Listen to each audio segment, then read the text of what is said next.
Hai yang di sana, aku Evie dari Georgia. Jadi, aku terlihat seperti gadis remaja biasa, ya kan? Kalian tunggu saja sampai kalian lihat apa yang bisa kulakukan. Anak-anak zaman sekarang sangat kasar dan sulit diatur. Kusalahkan para orang tua, sudah tak ada lagi kedisiplinan. Lihat, mereka bahkan tak hormati kepala sekolah mereka. Tapi tak masalah, aku tahu cara menangani mereka. Begitulah, hanya beberapa kata dan kelas langsung diam. Apa ini Bu Gardner? Wisata itu yang kami nantikan selama berbulan-bulan. Berkat perilaku buruk semuanya. Ya, lebih tepatnya berkat tindakan kalian 25 orang dari 300 murid yang ada. Tak seorang pun punya sesuatu untuk dinantikan tahun ini. Oke kalau begitu Bu, hukum kami. Tapi kenapa harus menyeret seluruh angkatan dalam hal ini? Kelas yang lain pasti tak akan membiarkan kami sendiri setelah ini. Tak seorang pun suka dihukum. Itulah kenapa itu berhasil. Sekarang, kita lihat apa yang rekan kalian katakan soal ini ya. Seluruh kelas bergumam dengan, sungguh tak adil, semena-mena, penyihir jahat. Astaga, anak-anak ini selalu penuh energi. Kembalilah ke tempat duduk kalian dan tulislah permintaan maaf kepada Bu Helen. Serta janji tak akan berperilaku buruk lagi. Kalau tidak, semua orang dengan enggan duduk. Dan begitulah. Ya Tuhan, siapa kau? Saya, hanya saja. Murid-murid yang sulit diatur ini perlu dapat pelajaran karena sudah membuat Bu Helen begitu kelelahan sampai berakhir di rumah sakit. Jadi kau memutuskan untuk meniruku? Baiklah kalau begitu tolong beritahu ibumu kita akan bicarakan ini di sini, besok pagi. Dengan murung aku jalan pulang sepelan mungkin. Segera saat aku jalan melewati pintu, ibu melotot padaku. Ya, ibuku adalah Bu Helen, wali kelas terbaik yang pernah ada. Bagaimanapun, anak-anak di kelasnya membuat hidupnya merana, yang menyebabkan ibu mengalami tekanan darah tinggi dan akhirnya berakhir di rumah sakit. Aku hanya ingin membantunya, tapi sebaliknya, aku hanya berhasil memperburuk keadaan. Hai Bu, aku minta maaf, tapi tak kusesali perbuatanku. Ibu mulai menceramahiku tentang bagaimana keadaan sudah cukup buruk karena ayah pergi, dan murid-muridnya yang membangkang tanpa perlu aku bertindak seperti orang gila. Orang gila? Maksudnya saat dimana aku meniru orang-orang yang kuinginkan? Tapi itulah hobiku. Aku mewarisi hasrat itu dari ayahku, seorang penata rias efek khusus yang terkenal. Perasaan di saat aku sukses berubah jadi seseorang itu luar biasa. Dan itu juga membantuku merasa terhubung dengan ayahku, meski aku belum bertemu dengannya sejak sekian lama. Ini semua bermula saat aku usia 13 tahun, dan ayah membantuku dandan menjadi idola favoritku di festival sekolah. Ayah mengajariku bagaimana menganalisa karakter dan mempraktekkan penyamaran. Eyeliner tebal, mata smoky, kontur, ditambah pakaian bodycon. Aku terlihat seperti si L dari 2NE1 sungguhan. Teman-temanku suka sekali tampilan baruku. Jadi selama beberapa tahun berikutnya, aku menyamar jadi banyak orang. Termasuk Lady Gaga, Avril Lavigne, Miley Cyrus, dan Sia. Perasaan bahwa bakat make upku dikagumi dan dinanti-nantikan, sungguh membuat ketagihan. Hey, apa kali ini Billie Eilish? Kenapa bukan Taylor Swift? Aku sangat menyukainya. Aku selalu melakukan apapun yang ku mau, dan selalu persis jadi siapa aku. Wah, kau persis sekali. Kau ini shape-shifter atau apa? Tak perlu diragukan. Sekali aku meniru seseorang, kupastikan kutiru gerak-gerik dan tingkah laku mereka dengan benar. Bakatku tak berhenti pada makeup yang luar biasa. Aku berusaha mengumpulkan barang-barang dari lokerku saat segerombolan murid melewatiku dan hampir membuatku terjatuh. Hah? Siapa cowok asing dan cukup tampan yang mereka kejar itu? Lihat betapa sombongnya dia. Apa dia pikir dia itu Donald Trump atau siapa? Itu Sander, dia baru pindah ke sini. Oh ya, pelankan suaramu, kau tak mau membuat para penggemarnya kesal. Aku tak takut dengan cewek yang terlalu kemayu itu yang tergila-gila dengan cowok. Tak ada yang membuatmu takut ya kan, Evie? Sekarang ayo kita makan granola.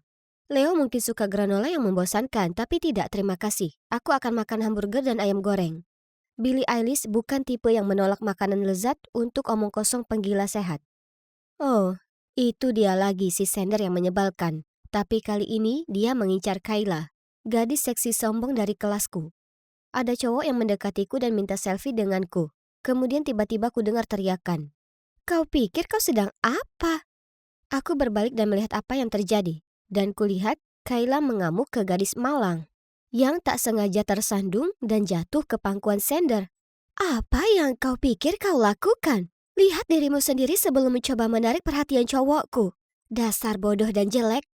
Sombongnya. Apa dia pikir kecantikannya begitu memukau sampai bisa membantunya mempertahankan cowoknya? Tapi tidak dengan otak kosong itu, sis. Setelah beberapa hari riset, aku muncul ke sekolah tampil persis seperti Kayla. Kusempurnakan semuanya, mulai dari rambut pirangnya, make up, pakaian, cara jalan, dan suara. Jujur, kali ini aku cukup gugup. Berpakaian sebagai orang yang aku sungguh kenal selalu lebih menyeramkan, terutama saat temannya sedang berjalan mendekat. Wah, gaun ini cantik sekali. Kau ini sungguh fashionista sekolah kita, Kay. Ayo, Sander menunggu kita di lapangan olahraga. Tolonglah, kau pikir aku sungguh mau ada kau di dekatku? Aku hanya memanfaatkanmu. Dan kamu, kau terus membuntutiku seperti peliharaan. Itu tragis sekali. Apa kau gila? Aku tahu kau juga suka Sander. Aku bisa lihat tatapan mesra yang kau berikan padanya. Setelah aku putus dengannya, akan kupertimbangkan memberinya padamu. Aku berjalan pergi meninggalkan para cewek itu kebingungan. Tapi aku tak bicara apapun yang berbeda dari apa yang Kayla pikirkan. Ya kan? Andai saja dia sangat berterus terang dengan teman-temannya. Sekarang, mari kita lihat ke target utama. Memikirkannya membuat bulu kuduku berdiri. Aku sedang sibuk, sayang. Nongkrong saja dengan teman-temanmu sekarang. Dia sedang main Call of Duty di ponselnya. Aku di sini untuk putus dengannya. Tapi, tunggu dulu.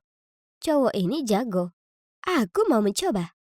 Sejak kapan kau tahu cara memainkan permainan ini? Dia terlihat agak terharu saat aku menunjukkan minat. Oke, aku akan tunggu sampai ini selesai. Lalu kemudian, kita pisah. Ku cari Leo, tapi dia bahkan tak mengenaliku. Kasihan dia sudah mencari Billie Eilish sejak pagi. Sementara Leo mengeluh, dengan cepat dia membantuku menghapus makeupku, supaya aku bisa kembali terlihat sepertiku sebelum ada yang menduga apa yang baru saja kulakukan. Mulai dari hari itu, teman-teman Kayla menjauhinya. Jadi dia hanya bisa nempel ke Sander. Dan menurutku, dia tampak lelah dengan cewek yang nempel terus ini.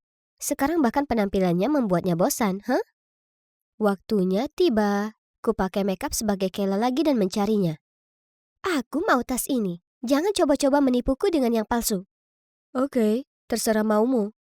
Aku mau kau berhenti main COD. Dengan begitu kau bisa terus berada di sisiku. Oke, akan kuikuti kau sepanjang hari. Aku ingin mengadakan pesta dan mengundang seisi sekolah. Tugasmu mengumpulkan semua orang agar mengurumuniku seperti yang dulu. Jika kau tak bisa lakukan itu, kita putus. Deal. Tapi, kulihat semua orang menyukaimu. Betul kan, Evie? Oh, sial. Apa dia sudah menyadari ini aku? Tapi sejak kapan? Aku harus mengakui bakatmu. Andai saja kau tak tampilkan pesonamu, kau tak akan ketahuan. Ya, Kayla memang terlihat seperti lukisan, tapi tampak membosankan dibandingkan denganmu. Matamu sungguh jeli, tapi kau tak jauh beda dengan dia. Bu Helen itu ibumu, kan? Jangan kaget, aku ini pengamat yang lebih baik dari perkiraanmu, sama sepertimu. Aku tahu kalau Kayla adalah pemicu keributan di kelas yang membuat ibumu dilarikan ke rumah sakit. Aku sudah minta maaf pada ibumu atas perilaku Kayla. Dan jika kau ingin tahu kenapa aku lakukan itu karena aku naksir sekali padamu. Oh ya Tuhan, aku tak menyangka semua jadi seperti ini. Tapi, oke. Kuanggap itu tamparan keras untuk Kayla demi ibuku. Aku setuju untuk kencan dengannya. Keesokan harinya, aku muncul lagi di sekolah sebagai Ariana Grande, hanya karena aku ingin. Tapi kali ini aku juga memainkan peran lain, pacar Sander. Seperti biasa, tiap kali aku berdandan sebagai karakter baru, semua mata memandangku. Tapi kali ini lebih epik dari ketika aku jalan berdampingan dengan cowok paling seksi di sekolah. Saat Leo melihat aku sedang bersama Sander, dia memutar matanya padaku lalu berjalan pergi. Kemudian Kayla berjalan di tikungan, melihat kami bersama dan mulai berteriak padaku. Beraninya kau curi cowokku. Kau itu cuma peniru yang menyedihkan. Sander meraih lenganku dan membentaknya. Evie itu kreatif, lebih baik, dan sangat lucu. Aku ingin bersamanya. Aku menyukainya. Wajah Kayla berubah. Kemudian dia menunjuk jarinya di depannya. Teganya kau lakukan ini padaku. Aku akan balas semua ini. Kemudian dia pergi dengan gusar. Sander menatapku dan bertanya apa aku baik-baik saja. Kemudian dia mengundang semua orang ke pesta di rumahnya malam itu untuk merayakan fakta kalau kini aku jadi pacarnya. Apa dia serius? Tapi terserahlah. Tak sopan jika aku berkata tidak, ya kan?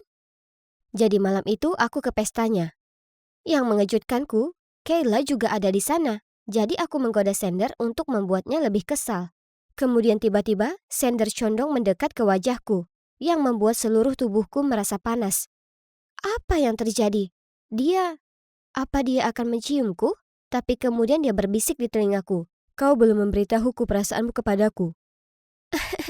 Kau menantikan jawaban ini, ya kan? Tapi sebelum bisa kujawab, Leo muncul entah dari mana, meraih tanganku dan menyeretku keluar dari sana. Apa yang kau lakukan? Akulah yang seharusnya mengajukan pertanyaan itu padamu. Apa yang akan kau katakan? Bahwa aku juga punya perasaan padamu? Semua ini hanya jebakan antara Sander dan Kayla untuk mempermalukanmu. Untung bagimu aku tiba tepat waktu dan mencuri dengar Kayla bicara dengan teman-temannya tentang rencana kotor ini. Apa yang kau bicarakan? Kau pikir aku akan jatuh ke dalam perangkap mereka begitu mudah? Aku sudah tahu trik kotor mereka dan hendak beritahu semua orang betapa brengsek mereka. Tapi kemudian kau muncul dan mengacaukan rencanaku. Aku tak peduli betapa pintar dan sempurna rencanamu. Berapa lama lagi kau akan lanjutkan pertikaian yang melelahkan ini? Mereka pikir hanya karena mereka berdua keren, mereka bisa perlakukan orang lain seperti boneka mereka. Cukup, aku sudah muak. Evie, kau lebih baik dari ini. Aku tak suka dengan versi dirimu yang menuntut balas dendam. Kumohon bisakah kau hentikan saja dan kembali jadi normal? Leo berjalan pergi dengan gusar dan meninggalkanku sendiri di jalan. Aku bergegas pulang dan menghapus makeupku. Kenapa Leo begitu marah padaku? Aku tak lakukan kesalahan. Leo berhati lembut yang kukenal tak pernah marah atau bahkan menentang keinginanku. Dan dia selalu jadi pendukung antusias tiap kali kutiru seseorang. Apa yang merasukinya?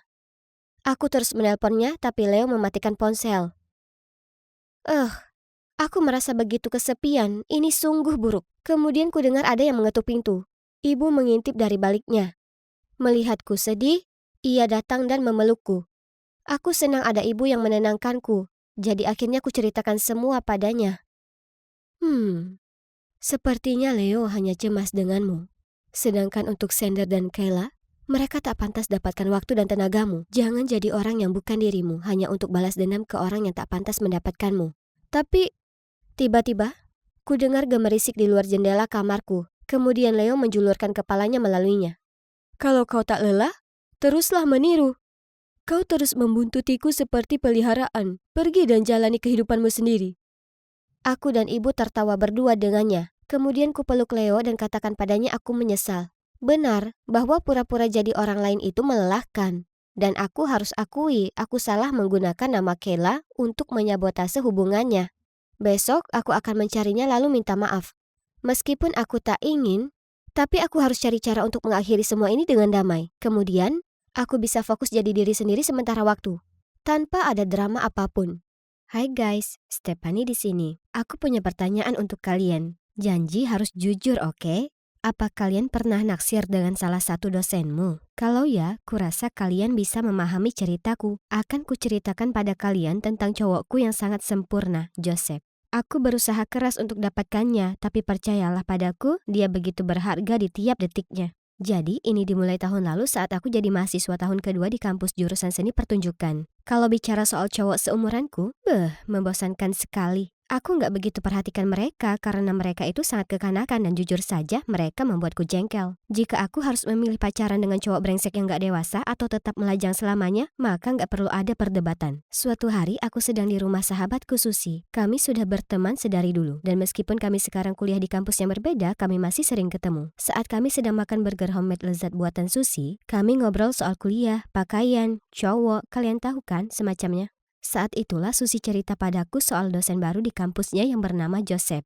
Dia jabarkan kalau dia itu sangat tampan, tinggi, pintar, atletis, dan punya motor sendiri. Dia terdengar terlalu indah untuk jadi nyata, jadi aku yakin kalau pasti ada kekurangan. Mungkin dia punya jerawat membandel atau mungkin dia sudah beristri dengan 3 orang anak atau apa. Dia nggak jerawatan, dia belum menikah, dan dia tampangnya seperti ini. Dia mengangkat HP-nya. Terlihat gambar seorang pria yang sungguh sangat seksi. Ku ambil HP itu darinya dan scrolling foto-foto di sosial medianya. Ya ampun, cowok ini ganteng banget. Jadi gimana kalau aku nggak pernah ketemu dia? Aku tahu aku harus buat dia jadi milikku. Aku butuh rencana, jadi kumohon pada Susi untuk membantuku. Dia pikir aku gila, tapi hey, dia ini bersahabat denganku sejak dulu. Jadi dia tahu kalau aku suka totalitas dalam segala hal. Dia menyelundupkanku ke kelas bersamanya, kelas ekonomi, membosankan. Tapi menatap Joseph sungguh sepadan, dan suaranya sungguh indah mengalun. Aku tahu aku nggak bisa duduk diam saja di sana. Aku perlu membuat Joseph memperhatikanku. Usai kelas, aku mendatanginya, menyibakkan rambutku, dan dengan suaraku yang paling imut berkata, "Hei, sungguh perkuliahan yang hebat, tapi ada beberapa poin yang masih susah kupahami. Mungkin Anda bisa membantu saya?" Dia terlihat agak canggung, tapi mengiyakan. Aku mengarang beberapa pertanyaan soal perkuliahan dan dia menjelaskan beberapa jawaban yang tak kupahami. Aku tahu aku harus melakukan lebih dari ini untuk tetap dapat perhatiannya, jadi aku terus menyelinap ke kelas itu. Suatu kali pernah aku pura-pura jatuh dari kursiku dan pura-pura pingsan. Aku bahkan mengusapkan bedak putih di bawah mataku sebelum kelas supaya aku kelihatan sangat lelah. Harapanku adalah dia akan bergegas mendatangiku dan membawaku ke rumah sakit. Tapi tidak. Ada cowok bodoh yang mengambil kesempatan itu darinya. Lebih parah lagi, si dungu itu sangat kikuk saat dia menggendongku melalui pintu. Dia membuat lenganku terantuk kusen pintu. Aduh, ku gigit bibir bawahku dan tetap menutup mata. Ya ampun, kenapa rencanaku yang luar biasa ini berubah jadi bencana? Ku buka mataku tepat waktu untuk menyaksikan suster mendekat padaku dengan jarum suntik besar. Aku menjerit, melompat dari tempat tidur dan mengatakan padanya aku sudah merasa lebih baik. Meskipun rencana pura-pura sakitku ini gagal, aku segera mendapat ide lainnya. Suatu hari, aku menusuk ban sepedaku sendiri lalu pura-pura menuntun sepedaku dengan sedih ke parkiran dan meminta Joseph untuk memberiku tumpangan. Dia menggelengkan kepala, mengatakan dia terlalu sibuk, lalu melesat pergi dengan motornya. Aku berdiri di sana nggak bisa berkata-kata. Parahnya, aku harus menuntun sepedaku sepanjang perjalanan pulang. Di lain waktu, aku menunggu sampai hanya ada dia dan aku di kelas. Kemudian saat aku berjalan melewatinya, aku jatuhkan buku-bukuku. Lalu aku bilang, "Oh tidak, cerobohnya aku." Saat aku menunduk untuk memungutnya, oh ya, aku juga memakai celana jeansku yang ketat. Aku rasa gak mungkin dia bisa menolakku yang sedang memakainya. Dia bahkan gak membantuku memunguti buku. Sebaliknya, dia batuk menjernihkan suaranya lalu bilang, "Apa kamu bisa cepat? Sekarang waktu istirahatku, dan aku belum makan sejak sarapan." Tipikal. Aku lagi ada di sana kelihatan seksi dan yang dia pikirkan hanyalah soal perutnya. Aku nggak akan menyerah sekarang. Aku nggak mendatangi banyak perkuliahan yang membuatku menguap dengan tanpa hasil. Jadi, terima kasih atas pencarian sosial mediaku. Aku tahu hari ulang tahun Joseph sebentar lagi. Di hari ulang tahunnya, aku mengikuti perkuliahannya. Suatu takdir. Jadi, kubawakan dia kue dan membuat seluruh kelas menyanyikan selamat ulang tahun padanya. Kemudian aku mengumumkan aku punya kejutan ulang tahun untuknya. Dan aku menyanyikan lagu Lewis Capaldi berjudul Someone You Love. Si isi kelas bersorak-sorai. Tapi dia cuma memandangi bangkunya. Oke, jadi ini mulai membuatku frustasi. Apa yang kubutuhkan untuk mendapatkan perhatian pria ini? Ya ampun, aku sudah mencoba semuanya. Di hari Jumat, salah satu teman kuliah Susi mengadakan suatu pesta. Jadi aku ikut serta. Aku duduk di pojokan dan mengeluh pada Susi bagaimana aku merasa nggak ada perkembangan dengan Joseph. Aku cuma nggak paham. Apapun yang kulakukan, dia nggak pernah peduli. Aku mengeluhkan. "Susi, apa sebaiknya aku terus mendekatinya? Dia bahkan nggak memperhatikanku. Dia sungguh pria yang tangguh, kau tahu, seperti sepatu but tua." Nyatanya, sebuah batu saja punya lebih banyak kepribadian. Kemudian Susi memberiku tanda. Tapi aku terus bicara, dan mungkin dia itu gay atau apa? Seperti kau lihat kan, dia nggak menunjukkan ketertarikan pada perempuan. Itulah saat Susi memukul lenganku dan saat aku menongak ke atas, aku benar-benar sangat kaget. Joseph tepat di sana sedang menatapku. Saat aku terpaku kaget, dia menggelengkan kepala kemudian berlalu pergi. Tanpa pikir panjang, aku langsung berdiri, bergegas mengejarnya lalu minta maaf. Dia mengacuhkanku dan naik ke motornya. Jadi aku naik ke belakang motornya dan menolak untuk bergerak. "Tolong, saya nggak sungguh-sungguh dengan yang saya katakan. Tolong, dengarkan dulu." Aku memohon. Pada akhirnya, dia memberiku helm dan menyuruhku memakainya. Gak bisa tidak, aku merasa senang. Aku ingin sekali naik motornya sejak pertama kali melihat fotonya naik motor itu. Ya Tuhan, sekarang ini sungguh terjadi. Oke, jadi ini gak seperti yang kubayangkan, tapi tetap saja ini luar biasa. Dan aku memastikan tanganku memeluk erat pinggangnya. Murni karena alasan keamanan tentu saja. Setelah sekitar 10 menit dia berhenti di jalan yang sepi. Kukira dia akan memakiku, tapi sebaliknya dia berbalik dan tersenyum padaku. Wow, tanpa cemberut di wajahnya, dia terlihat semakin seksi. "Jadi, apa yang kau bilang soal aku tadi?" Dia bertanya. Enggak, itu cuma salah paham." Itu lucu, karena kedengarannya kau pikir aku nggak punya kepribadian dan apa ya? Oh, iya, kau pikir aku gay.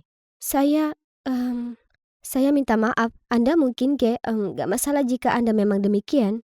Dan, Anda punya kepribadian yang luar biasa. Tiba-tiba dia mencondongkan badannya dan menciumku.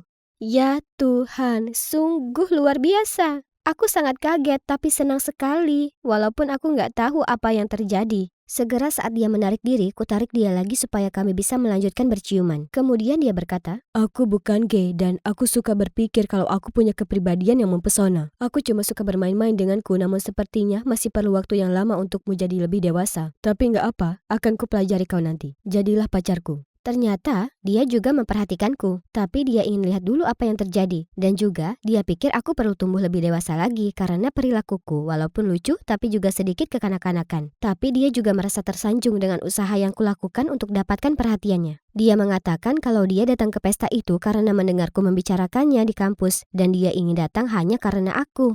Aku nggak datang ke kelasnya lagi, yang membuatku jauh lebih punya waktu untuk berkonsentrasi pada perkuliahanku yang sebenarnya. Tapi kami sekarang resmi pacaran dan aku senang sekali. Jadi ini adalah cerita tentang bagaimana aku akhirnya punya pacar paling seksi yang pernah ada. Saranku pada kalian adalah jadilah berani dalam mengejar cinta. Karena jika kalian cuma duduk-duduk saja menunggu cinta itu jatuh di depan pintumu, kalian akan menunggu selamanya. Ayo, pasti bisa. Itulah yang kulakukan dan betul-betul berhasil untukku. Jadi nggak ada alasan itu nggak akan berhasil untuk kalian juga. Akhirnya setelah 11 jam penerbangan, aku sampai di LAX, Bandara Internasional Los Angeles. Mengagumkan. Aku tidak sabar untuk bertemu ibuku. Kalian tahu, ayahku orang Prancis dan ibuku orang Amerika. Kami dulu tinggal bersama di Paris, tapi kemudian mereka berpisah dan ibu pindah kembali ke sini. Tentu saja aku sering berbicara dengannya di FaceTime dan sebagainya. Tapi ini pertama kalinya aku bertemu dengannya setelah 5 tahun. Aku belum pernah mengunjunginya karena ibuku adalah seorang pengusaha wanita yang sangat sukses dan dia bekerja sangat keras. Itu berarti dia tidak punya waktu untuk memberiku perhatian yang kubutuhkan. Tapi sekarang aku berumur 16 tahun dan bisa menjaga diriku sendiri. Aku akhirnya bisa berkunjung. Jadi, terima kasih kepada ayah dan ibu tiriku atas hadiah ulang tahun tiket pesawatku. Aku sekarang berada di LA yang cerah selama sebulan penuh. Aku tidak hanya bisa menghabiskan waktu bersama ibu, tapi aku juga bisa bersantai di vilanya yang sangat besar. Ah, beruntungnya. Tapi pertama-tama, ayo ambil semua barang bawaanku, lalu cari taksi ke rumah ibuku. Ya, sayangnya, dia tidak bisa datang menjemputku karena dia ada pekerjaan. Tapi tidak masalah, aku bisa mengatasinya sendiri. Oke, mungkin aku bicara terlalu cepat.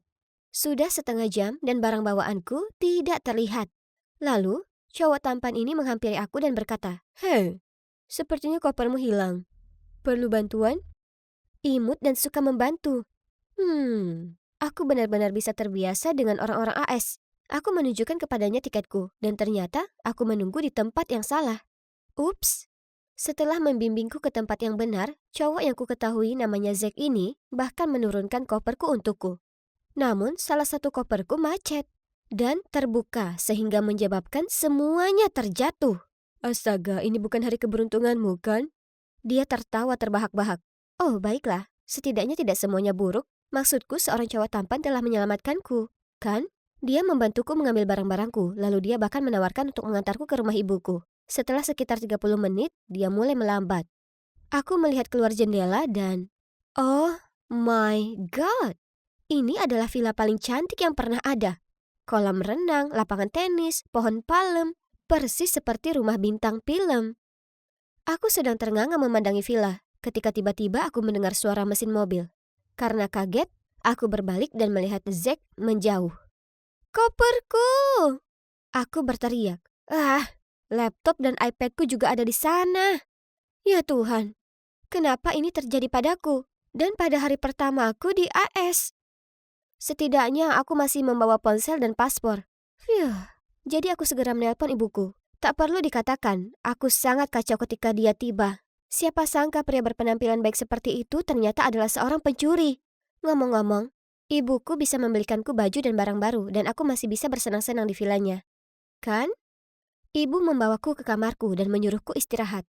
Setelah bencana itu, aku sangat kelelahan. Jadi aku segera tertidur di tempat tidur paling nyaman yang pernah ada. Saat aku terbangun, di luar sudah gelap. Aku sadar aku belum makan apapun sejak penerbangan. Jadi aku turun ke bawah dan memeriksa lemari es dan lemari dapur. Hah? Semuanya kosong.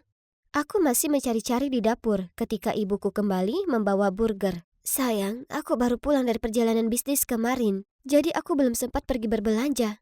Ayo makan fast food saja hari ini, oke? Aku tidak keberatan, karena sungguh menyenangkan bisa makan malam bersama ibuku lagi setelah sekian lama. Aku melihat sekeliling ruangan. Hampir tidak ada perabotan apapun di sini. Ibuku bilang itu desain minimalis, gaya hidup trendy di LA saat ini. Lebih sedikit lebih baik, betapa kerennya itu. Keesokannya, kami keluar, tapi ada apa dengan mobil tua berkarat itu? Melihat tatapan bingungku, dia segera menjelaskan bahwa ini hanya sementara karena mobilnya sedang diservis. Tapi kemudian ibu tidak bisa membuka pintu garasi. Ternyata biasanya dia punya sopir sendiri, tapi karena aku sudah menempuh perjalanan panjang untuk mengunjunginya, dia ingin menyetir sendiri. Aduh, manis sekali. Pada hari-hari berikutnya, aku dan ibu bersenang-senang di LA. Berjemur di tepi kolam renang, hari spa, berbelanja. Ini jelas merupakan liburan terbaik dalam hidupku. Setidaknya sampai pagi itu, aku dibangunkan oleh pertengkaran yang keras. Melihat ke bawah dari tangga, aku melihat ibu di ruang tamu bersama seorang wanita asing. Dia menunjuk ke sofa. Astaga, disitulah aku kemarin menumpahkan kecap saat makan sushi. Kemudian ibu muncul dan terdengar bingung. Dia menyuruhku segera mengemasi barangku karena kita akan pergi. Bu, apa ada yang salah? Oh, tidak apa-apa sayang. Hanya saja sofa kotor, jadi ayo kita suruh seseorang membersihkan seluruh villa. Wah, ibu sampai bersih-bersih seisi rumah hanya karena noda kecap. Seberapa kaya dia? Jadi, di mana kita akan tinggal kali ini? Hotel mewah bintang 5? Atau rumah megah di Beverly Hills? Tapi kemudian mobil itu berhenti di depan sebuah gedung apartemen kumuh. Hah? Ini tidak mungkin benar. Ibu bilang ini apartemen cadangan milik temannya. Jadi kami akan tinggal di sini beberapa hari demi kenyamanan. Alana, mungkin sebaiknya kamu menjauh dari orang-orang di daerah ini. Mereka tidak memiliki gaya hidup yang sama dengan kita. Kamu tahu maksudku. Ya, tempat ini kebalikan dari villa. Kamar sempit, tempat tidur keras, dan kamar mandinya bahkan tidak memiliki bathtub. Sejak pindah ke sini, ibu tidak mengajakku jalan-jalan lagi. Di malam hari, dia berdandan dengan anggun dan pergi ke meeting kerja mewahnya. Pada suatu malam, aku sedang duduk sendirian menonton YouTube mengunyah kentang goreng untuk kelima kalinya minggu ini. Ketika ada ketukan di pintu. Aku membukanya, dan berdiri di sana seorang cowok lusuh yang mengaku sebagai Frankie, putra pemilik rumah. Aku bilang padanya pasti ada kesalahan, karena kami baru di sini beberapa hari. Lalu aku hendak menutup pintu, tapi dia memblokirnya dengan kakinya. Nyonya, Anita telah menyewa apartemen ini selama 2 tahun. Apa maksudmu beberapa hari? Aku baru saja melihatnya naik taksi di pintu depan. Jangan berbohong padaku. Tidak, ibuku adalah pengusaha sukses yang memiliki villa di Brentwood Park. Kalau begitu kamu pasti salah mengira ibumu adalah orang lain. Singkatnya, ingatkan si ibu pengusahamu untuk membayar uang sewa. Lalu dia mencibir dan berjalan pergi. Beraninya dia mengatakan itu. Dan kenapa aku terus-menerus menemui orang brengsek? Ketika ibu kembali, aku menceritakan apa yang terjadi. Kupikir dia akan menganggapnya lucu atau semacamnya. Tapi tidak, malah dia menjadi sangat marah.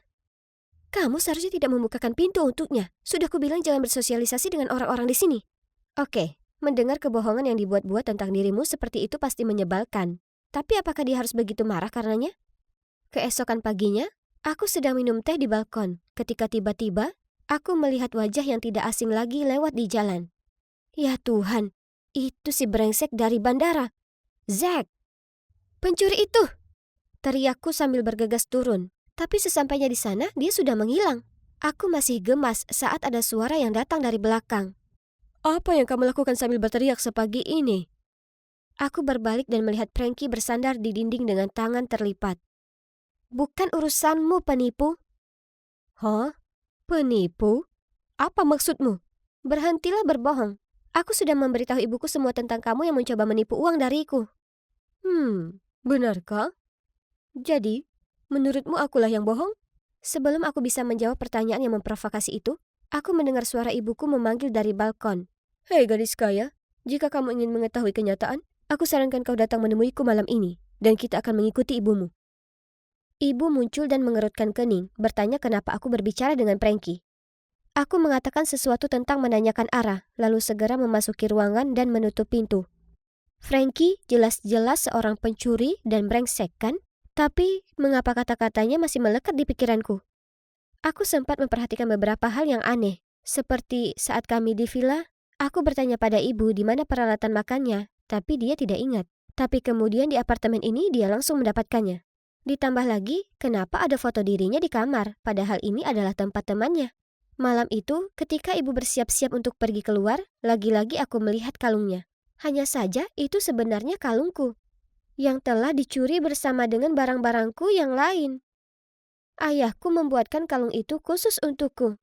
Jadi itu unik, tapi kenapa ibu memilikinya? Aku memujinya dan bertanya dari mana dia mendapatkannya. Tersipu-sipu, dia dengan gembira memberitahuku bahwa cowok kaya yang baru saja dia kencani telah membelikannya untuknya. Lalu dia bilang dia akan mengajaknya makan malam malam ini. Aku memaksakan senyum, tapi kepalaku dipenuhi pertanyaan. Siapa sebenarnya? Ibu. Aku diam-diam mengikuti ibu di jalan. Tiba-tiba, sebuah tangan menepuk pundakku. Ayo pergi. Aku berbalik dan itu adalah Frankie. Tanpa berkata apa-apa, aku mengangguk dan segera masuk ke mobilnya. Dan kami mengikuti taksi ibu. Tunggu, bukankah itu villa yang kita tempati sebelumnya?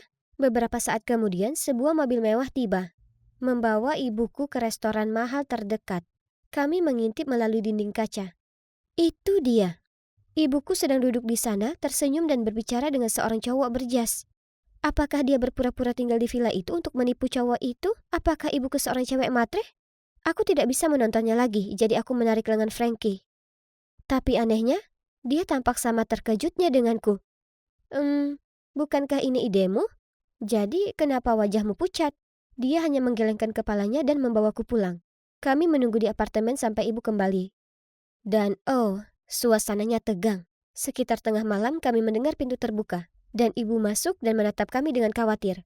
Dia mulai mengusir Frankie keluar dari sana, tapi aku menyelanya. Bu, aku tahu segalanya. Kamu sudah tinggal di sini selama 2 tahun. Kamu miskin, dan kamu menipu orang kaya. Sayang, bukan seperti itu. Tenanglah dan aku akan menjelaskan semuanya kepadamu. Jadi, ternyata, setelah menceraikan ayahku, dia bertekad untuk kembali ke AS dan sukses dalam bisnis. Tapi, dia gagal. Dan dia sangat malu. Dia berbohong padaku dan ayah. Kemudian ketika dia mendengar bahwa aku akan datang berkunjung, dia menghabiskan sedikit tabungannya untuk menyewa sebuah villa mewah untukku.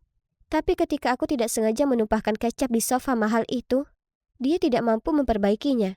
Jadi kami diusir. Adapun pria yang bersamaku malam ini, aku bertemu dengannya saat berjalan di luar villa. Dia kaya dan baik. Dia menyukaiku dan aku juga menyukainya. Tapi bagaimana dengan kalung itu? Mama, ini sebenarnya punyaku. Ada di dalam koperku yang dicuri. Ibuku memberikan tatapan bingung. Tapi sebelum dia bisa berkata apa-apa, Frankie berseru. Pria itu penipu. Aku dan ibu ternganga saat melihat Frankie yang menoleh ke arahku dan berkata, maaf, tapi menurutku kalian perlu tahu yang sebenarnya. Lalu Frankie memberitahu kami bahwa pria itu tidak lain adalah ayah Zack.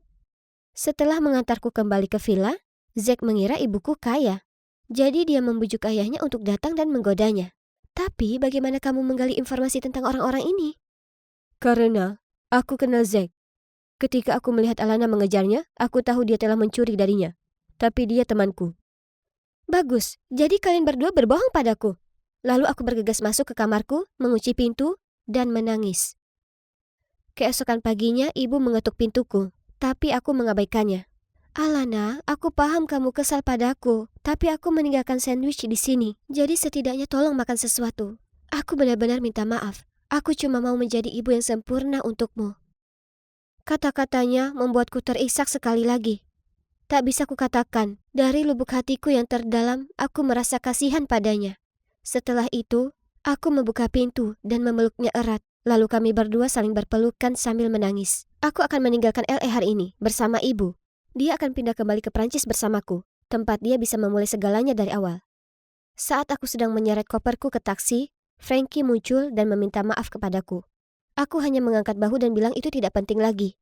Maksudku, setidaknya pada akhirnya dia berterus terang dan menyelamatkan ibuku dari penipu itu. Hei gadis kaya, semoga berhasil. Dan jangan ragu untuk tetap berhubungan denganku. Jadi, bagaimana sekarang? Nah, ibu sudah kembali ke kehidupan Prancis. Dia memiliki pekerjaan baru dan apartemen mewah. Aku pergi dan tinggal bersamanya setiap akhir pekan dan senang akhirnya bisa menghabiskan waktu bersama dia yang sebenarnya. Setidaknya untuk Frankie, iya, kami saling mengirim banyak Snapchat. Jadi, oke, mungkin aku menyukainya. Aku berencana untuk mengunjunginya di musim panas. Semoga perjalananku berikutnya ke AS tidak segila perjalanan. Kita tak bisa hasilkan keuntungan sedikit pun bulan ini. Lagi, bisnis sedang sepi akhir-akhir ini. Oh tidak, apa ini sudah lewat jam 5? Aku harus jemput Lucy. Aku bergegas ke rumah Elena. Dia adalah sahabatku. Dia sering membantuku menjaga putriku Lucy supaya aku bisa bekerja lembur. Tak peduli betapa berat semua bagiku, paling tidak aku masih punya Lucy. Bahkan di hari terburukku, sekali pandang ke senyumnya yang bagai malaikat, kusadari semuanya tak terlalu buruk. Kenapa dengan wajah cemberut itu? Apa bulan ini sama beratnya seperti bulan lalu? Aku mengangguk, lesu, dan masuk ke rumah. Keadaan makin parah. Aku hanya ingin menghasilkan cukup uang untuk beri kehidupan yang layak untuk Lucy, tapi aku bahkan hampir bangkrut. Aku menengok ke arah Lucy yang sedang bermain dengan bonekanya di lantai ruang tamu. Kurebahkan diri di sofa, sementara Elena membawakanku secangkir teh. Semuanya akan membaik, aku yakin itu. Bagaimana kalau kubacakan kartu tarot untuk memeriksa apakah keadaan akan membaik untukmu? Iya, boleh. Kita anggap saja ramalan-ramalan itu benar. Aku tak begitu suka semua hal yang berbau mistis, tapi Elena sangat percaya itu. Kurasa tak ada salahnya dengar pendapatnya, ya kan? Dia menyuruhku mengocok kartu, lalu meletakkan beberapa di meja tamu depanku. Oh, itu menarik. Hei, Nora, sepertinya hidupmu akan berubah lebih cepat daripada yang kau kira. Takdir memberitahu bahwa besok sepulang kerja di toko roti dekat dengan tokomu, sepertinya kau akan bertemu seorang pria yang kaya. Aku menatap pada kartu-kartu itu. Bagaimana bisa dia mendapat semua informasi ini dari kartu itu? Ya, terserahlah. Terima kasih sudah menjaga Lucy. Tapi sebaiknya aku ajak dia pulang. Siapa yang percaya dengan trik ramalan itu? Tapi, kalau dipikir, aku juga putus asa. Dengan semua lockdown dan Brexit, toko lilinku yang kecil di bagian selatan Inggris tak berjalan dengan baik akhir-akhir ini. Tak ada promo buy to get one free atau pameran penjualan yang bisa membantu. Uangku tersisa 1 digit dari uang yang dipinjami orang tuaku untuk membuka toko. Kemudian ada Lucy yang harus kupikirkan. Di usianya yang 3 tahun ini dia sudah melewati begitu banyak. Termasuk ayahnya yang meninggalkan kami berdua. Aku ingin memberikan kehidupan yang luar biasa untuknya. Bukannya menyebabkan kami berdua jadi gelandangan. Mungkin sebaiknya kulakukan apa yang dikatakan Elena. Maksudku toh tak ada ruginya buatku. Jadi hari berikutnya saat aku menutup toko lebih awal dengan Lucy di belakangku, kami berjalan menuju toko roti itu. Sepertinya tak ada seorang pun. Sepertinya Elena salah sekali. Oh, Nona, saya minta maaf. Aku menyingkirkan sisa-sisa kue dan melotot ke pria ini. Oke, jadi sepertinya dia hanya beberapa tahun lebih tua dariku. Tapi kenapa dia memakai baju yang sangat kuno? Dan ada apa dengan gaya rambutnya yang buruk itu? Ini pasti pria yang Elena bicarakan, ya kan? Tapi dia jauh dari tipeku. Tapi, kurasa jika pacaran dengannya mengubah segalanya. Maka, Oh, anak yang cantik. dia menunjuk ke Lucy yang selalu menggendong boneka kesukaannya. Ya, ini putriku Lucy. Terkadang aku yakin dia lebih menyayangi boneka itu daripada aku. Dia tak mau melepaskannya. Dia terkekeh, lalu dengan canggung menggaruk kepala sambil berkata, Kau ibu yang baik, aku bisa tahu itu. Apa kau lewat sini? dia menunjuk ke jalan. Aku mengangguk kemudian mulai berjalan bersamanya. Oke, jadi nama panggilannya Dylan. Dia adalah insinyur dan baru saja pindah ke sini untuk kerja. Kami bertukar nomor telepon dan apa kalian tahu? Kami sering berkirim pesan. Segera kami mulai jalan bareng, dan dia lumayan, meski agak membosankan. Tapi Lucy sepertinya sangat mengaguminya. Dia membuat wajah konyol untuk membuatnya tertawa dan membelikannya permen. Dia bahkan mengajak kami berdua pergi ke kebun binatang. Ya Tuhan, itu sangat seru. Dan Lucy suka sekali lihat penguin. Dan saat dia katakan padaku dia menyukaiku dan mengajak pergi kencan, aku berkata ya. Oke, memang dia bukan tipeku biasanya, tapi dia kaya. Dan baik pada Lucy. Lagi pula, ini terlalu berlebihan untuk jadi satu kebetulan, ya kan? Ramalan kartu tarot Elena pasti jadi nyata, dan dia adalah pria yang akan mengubah keberuntunganku. Hei, semua kencan romantis, keluar ke restoran dan banyak tempat cukup menyenangkan.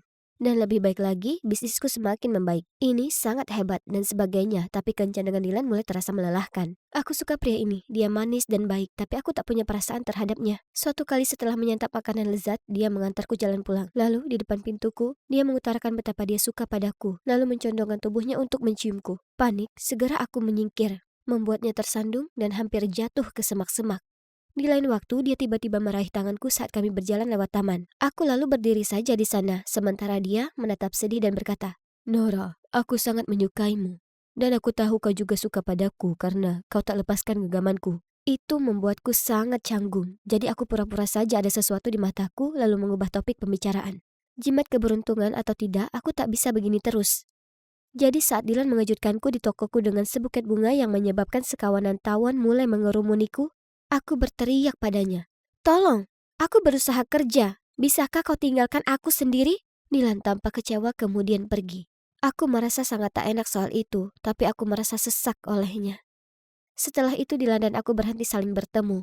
Tapi seperti yang kuduga, bisnisku mulai merosot lagi. Kenapa? Kenapa harus dia yang membuat semuanya berjalan baik? Tapi jika hanya Dylan yang bisa membuatku menghasilkan uang, mana mungkin? Ya, kemudian aku lanjut kencan dengannya hingga akhir musim dingin. Maksudku aku memang butuh uang untuk menghidupi Lucy. Sebagai permintaan maaf, kuputuskan membelikan Dylan kue kesukaannya dari toko roti itu dan memberi dia kejutan dengan itu. Tapi saat aku jalan keluar dari toko roti, aku menabrak seseorang. Dylan? Ternyata dia juga berencana mengejutkanku dan dia baru akan beli kue untuk mengumpulkan nyali. Aku mengajaknya ke tokoku dan dia memberiku gelang batu permata jelek ini. Tapi kupaksakan untuk tersenyum. Kubilang itu cantik sekali lalu memeluknya. Sepertinya kami kembali berhubungan. Malam itu aku pulang dan meletakkan gelang itu di samping. Tapi kemudian Lucy memegangnya dan kuperhatikan salah satu batu permatanya hilang. Aku sangat takut dia sudah menelannya. Kuhabiskan semalaman di IGD. Ternyata itu hanya dugaan yang salah. Hadiah yang bagus, Dylan. Demi bisnisku, aku mungkin harus mengencani Dylan, tapi itu tak berarti aku tak bisa bertemu orang lain juga. Jadi, aku gabung ke aplikasi kencan dan mulai ngobrol dengan pria tampan bernama Austin. Kami sangat cocok. Jadi saat dia mengajakku jalan, aku mengiyakan. Itu pertemuan yang tak bahaya. Ini bukan selingkuh, kan? Austin muncul dan ya, aku tak mau membandingkan. Tapi Dylan itu bagaikan gurun pasir, sedangkan Austin jelasnya seperti oase hijau. Tapi tepat saat aku dan Austin melangkah keluar dari kafe, kami berpapasan dengan Dylan di trotoar. Dengan gadis lain. Jadi ternyata kami berdua ingin bertemu orang baru. Kalau begitu, mungkin tak perlu menunggu sampai musim dingin. Jadi, Dylan memaksa untuk mampir.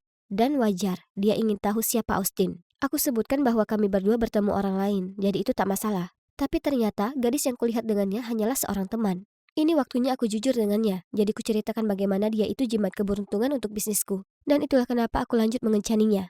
Dia memegangi dadanya dan memberiku tatapan patah hati. Kemudian dia hanya mengangguk dan pergi. Aku merasa sangat bersalah soal itu, tapi paling tidak sekarang sudah berakhir ya kan? Aku kembali membesarkan Lucy sebaik mungkin, berusaha selamatkan usahaku dan pacaran dengan Austin. Tapi pada akhirnya hubungan dengannya tak berhasil. Anehnya, kudapati diriku memikirkan Dylan sepanjang waktu. Sekedar hal-hal receh yang dia katakan dan gayanya yang unik. Aku tak bisa tidak memikirkan, andai dia sekarang ada di sini, hidup pasti akan jauh lebih baik. Ya Tuhan, aku baru tersadar. Aku sebenarnya punya perasaan terhadap Dylan. Ku coba mengirim pesan dan menelponnya, tapi dia tak menjawab. Kurasa aku tak bisa menyalahkannya. Jadi, ku datangi Elena dan curhat padanya. Itulah saat dia meraih tanganku dengan tangannya dan memberitahuku kebenaran yang mengejutkan. Dylan sebenarnya sepupuku. Dia baru saja pindah ke kota ini. Dan dia seorang insinyur. Tapi aku mengarang soal keberuntungan itu. Sebenarnya Dylan pernah sekali melihatmu datang menjemput Lucy dan menyukaimu. Jadi kuputuskan untuk lakukan perjodohan. Apa? Jadi selama ini semua adalah kebohongan? Usahaku tak membaik karena Dylan. Itu semua hanya kebetulan. Aku agak marah pada Elena, tapi aku minta bantuannya. Aku sangat gugup. Ku minta Elena mengatur pertemuan dengan Dylan. Dia kira akan menemuinya, bukan aku. Oh, itu dia. Oh, itu kamu. Dylan, aku tahu sikapku buruk terhadapmu dan aku minta maaf. Elena memberitahuku semuanya dan aku tak peduli jika bisnisku bisa lebih baik atau buruk. Meski kita berdua saling menipu, aku tahu kalau aku menyukaimu. Dan aku hanya ingin kau di sisiku. Dia memberiku pandangan bertanya-tanya. Kemudian melihat aku bersungguh-sungguh, dia memelukku. Jadi sekarang bagaimana? Nah, aku dan Dylan kembali bersama. Dia sangat baik dengan Lucy dan coba tebak. Bisnisku secara ajaib kembali berjalan lancar.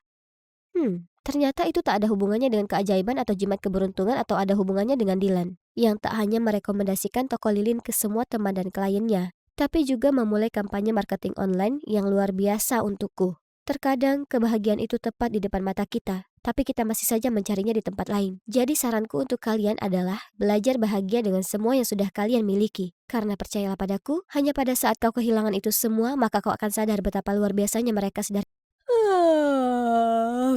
Terlalu banyak belajar dan kurang tidur membuatku merasa seperti zombie. Coklat akan membantu, ya kan? Jadi, dengan mengantuk aku jalan ke bawah. Hah? Kenapa seluruh keluargaku di sana dengan koper mereka? Apa kalian mau pergi ke suatu tempat? Ya, ke Colorado untuk liburan ski. Itu keren sekali. Kau yang terbaik, Ayah. Tidak denganmu, Helen. Kau harus belajar.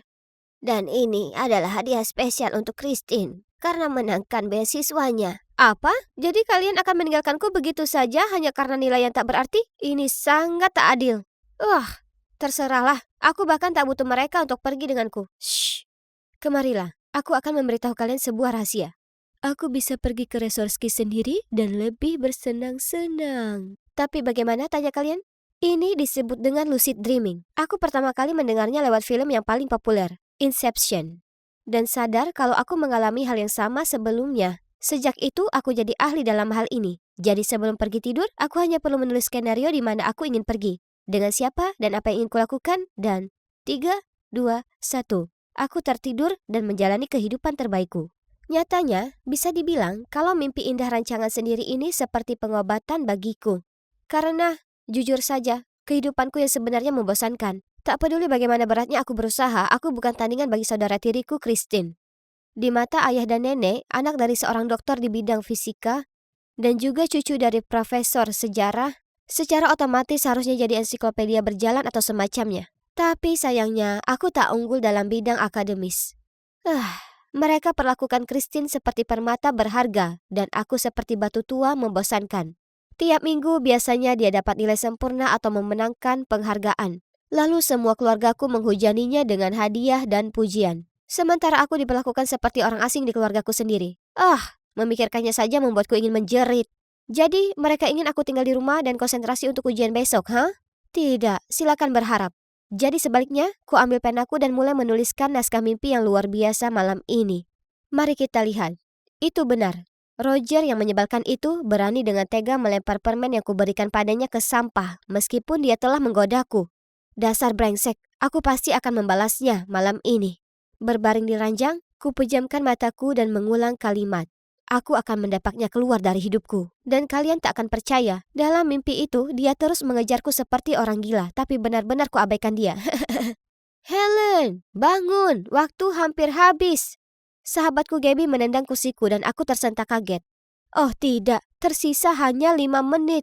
Dengan panik ku centang kertas dan segera menyerahkannya ke monitor. Hei, kamu tidak tidur atau bagaimana? Ya, aku begadang semalaman menulis naskah untuk mimpiku. Itu sepadan karena berhasil kubalas Roger. Bagaimana kalau kau dapat nilai jelek? Tak masalah, aku akan baik-baik saja saat pulang malam ini dengan mimpi indah dapat nilai A+. Tapi ternyata semua tak semudah perkiraanku. Sore itu, saat aku sampai di rumah, aku hendak menyelinap ke kamar untuk menulis naskah hebatku selanjutnya saat ada yang meraih tali tasku dan menarikku ke belakang. Itu nenek dan ayah, dan mereka berdua terlihat marah. Berapa lama lagi kau akan hidup seperti ini? Pendidikan itu penting di keluarga ini, tapi kau sepertinya tak peduli. Apa kau sadar minggu ini saja gurumu sudah menghubungiku 3 kali? Tapi ayah, aku tak suka dengan pelajaran membosankan itu. Aku hanya suka. Tak ada lagi menggambar atau menulis ceritamu yang konyol itu. Kau perlu fokus pada pelajaranmu atau kau akan berakhir menjadi orang yang tak berguna seperti... Ia tiba-tiba berhenti yang mana membuatku penasaran. Seperti siapa? Tapi tak satu pun dari nenek atau ayah yang berkata sesuatu. Mereka hanya beranjak pergi dengan meninggalkanku sendiri. Jujur, aku tak pernah ingin mengecewakan mereka seperti itu. Jadi kali ini akan kucoba yang terbaik supaya tak kecewakan mereka. Ayah, nenek, lihat, aku dapat B+ untuk ujian matematikaku. Tidak ada yang peduli. Ibu tiriku memeluk Christine dan melihatnya dengan mata berbinar. Putriku yang luar biasa. Aku tahu penghargaan murid teladan mudah sekali bagimu. Tidak seperti orang lain. Kemudian ia menoleh padaku dan bergumam. Helen, ayolah. Kau permalukan dirimu sendiri. Itu memalukan. Wajahku lesu dan aku menahan tangis. Tapi aku berusaha sangat keras untuk mendapatkan nilai ini. Satu nilai B+ itu bukan hal yang bisa dibanggakan. Kubuang lembar ujianku ke tempat sampah lalu bergegas pergi ke kamar. Tak peduli apa yang kulakukan atau seberapa keras usahaku, rumah tangga ini selalu memperlakukanku seperti pecundang. Mimpilah Helen, kembali ke tempatmu yang menyenangkan. Di depanku terdapat langit senja berwarna lembayung. Sudah kurencanakan momen ini begitu lama, bersantai di pantai tanpa ada yang mengeluh. Tapi tiba-tiba langit jadi gelap, dan awan tebal itu tampaknya hendak menelanku. Hah? Ada apa ini? Ini bukan bagian dari naskah. Ketakutan aku lari ke hutan, tapi sangat gelap dan seram di sini. Lalu aku tersandung ranting dan terjatuh. Aduh! Saat ku gosok pergelangan tanganku dan mulai menangis, tiba-tiba seorang wanita asing muncul. Dia membawaku ke rumah kayu di ujung hutan dan dengan lembut membantuku membalut lukaku. Wanita ini, ya, dia tak membuatku takut sama sekali. Sebaliknya, aku merasa hangat berada di dekatnya. Penasaran, ku coba mendekat melihat wajahnya, tapi kemudian tiba-tiba aku terbangun dan menyadari air mata mengalir di pipiku. Sungguh mimpi yang aneh. Aku segera menggambar semua hal yang kulihat. Hutan itu, rumah itu, tapi anehnya aku tak bisa mengingat wajah wanita itu. Kenapa kau menggambar semua omong kosong ini? Ayah merebut sketsa dari tanganku dan melihatnya dengan cemberut. Itu muncul di mimpiku dan... Buang itu semua. Mulai sekarang jika kulihat kau membuang-buang waktumu dengan gambaran bodoh ini lagi akan ada konsekuensinya. Ini sangat berlebihan. Aku tak bisa hidup tanpa menggambar. Ini satu-satunya yang membuatku tetap waras. Aku harus pergi dari sini, hidup dengan caraku. Lupakan mereka dan standar bodoh mereka. Akan kuciptakan duniaku sendiri. Aku pun mendiami kamar Gaby. Dan disinilah aku berada hampir seminggu. Untungnya orang tua Gaby sungguh tak keberatan aku tinggal. Sedangkan keluargaku, mereka tak mengirimiku pesan sekalipun. Dan ya, mimpi terus berlanjut.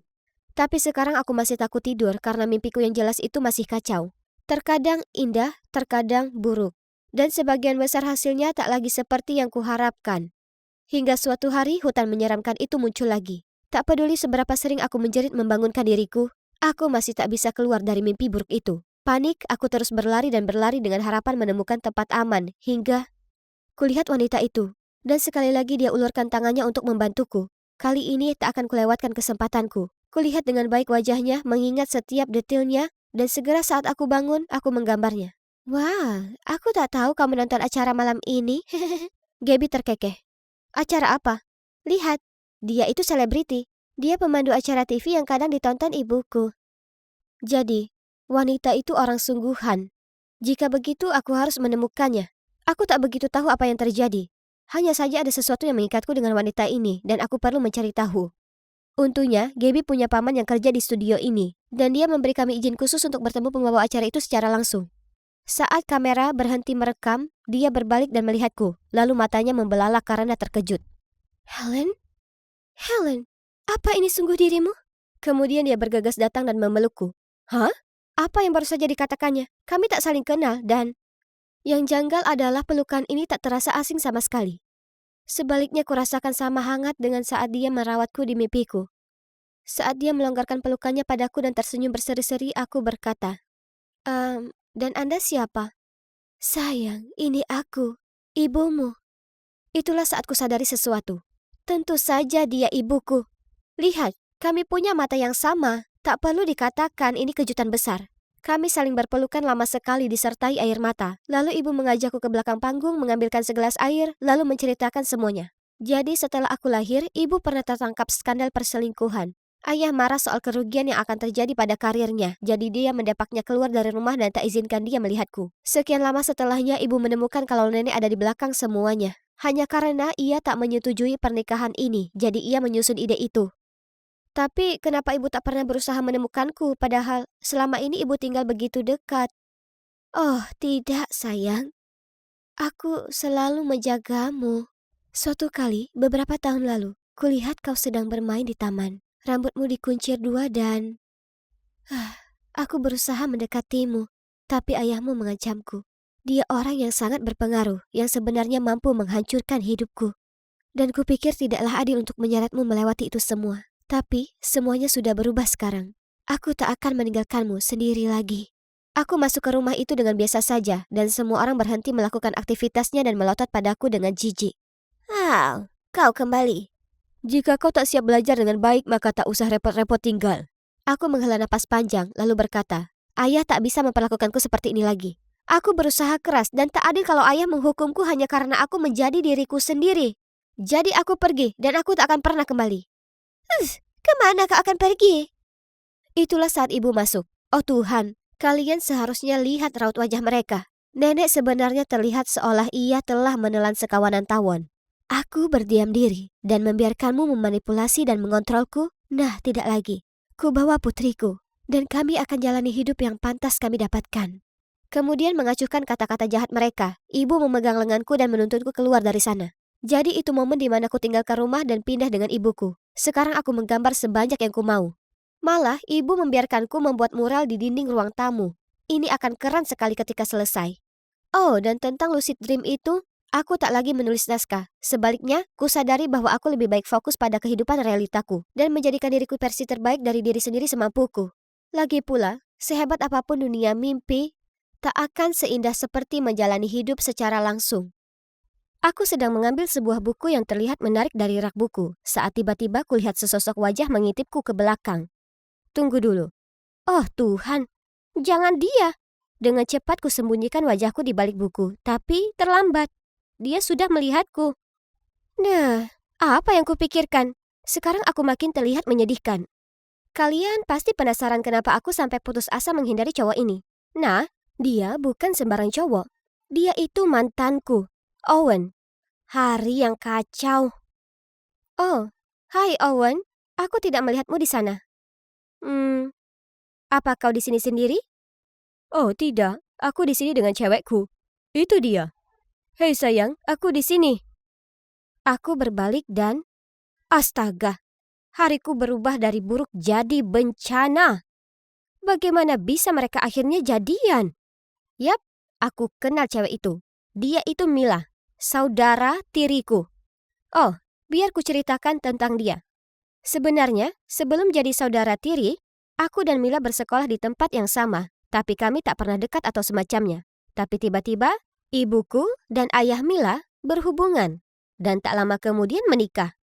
Ku coba bersikap ramah padanya, tapi apapun yang kulakukan, dia tetap dingin dan tak ramah padaku. Dia bahkan melarangku beritahu siapapun di sekolah kalau kami keluarga. Dan dia mulai bersaing denganku di tes masuk tim, ujian, semuanya.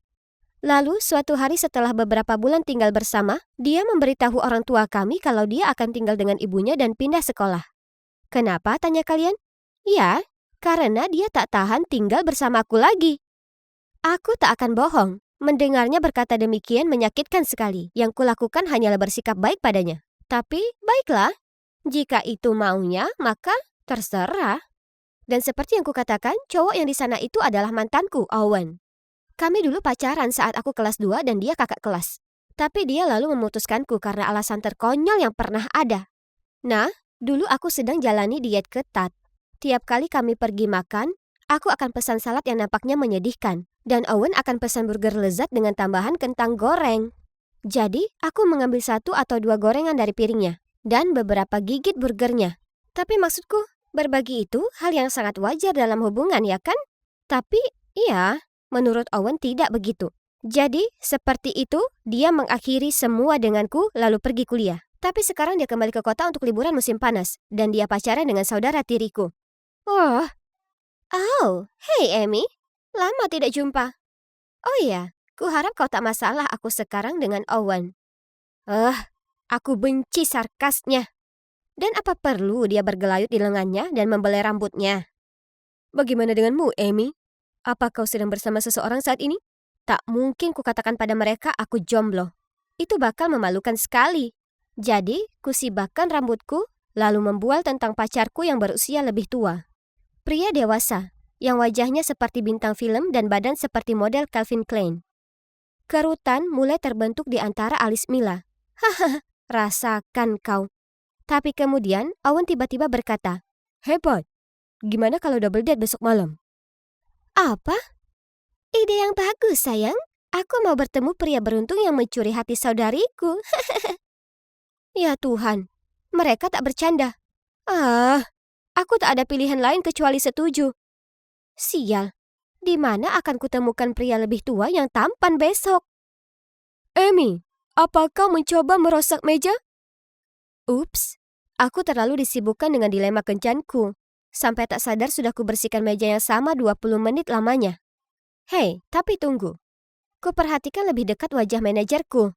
Jack itu tampan, lebih tua dariku, dan dia itu jomblo.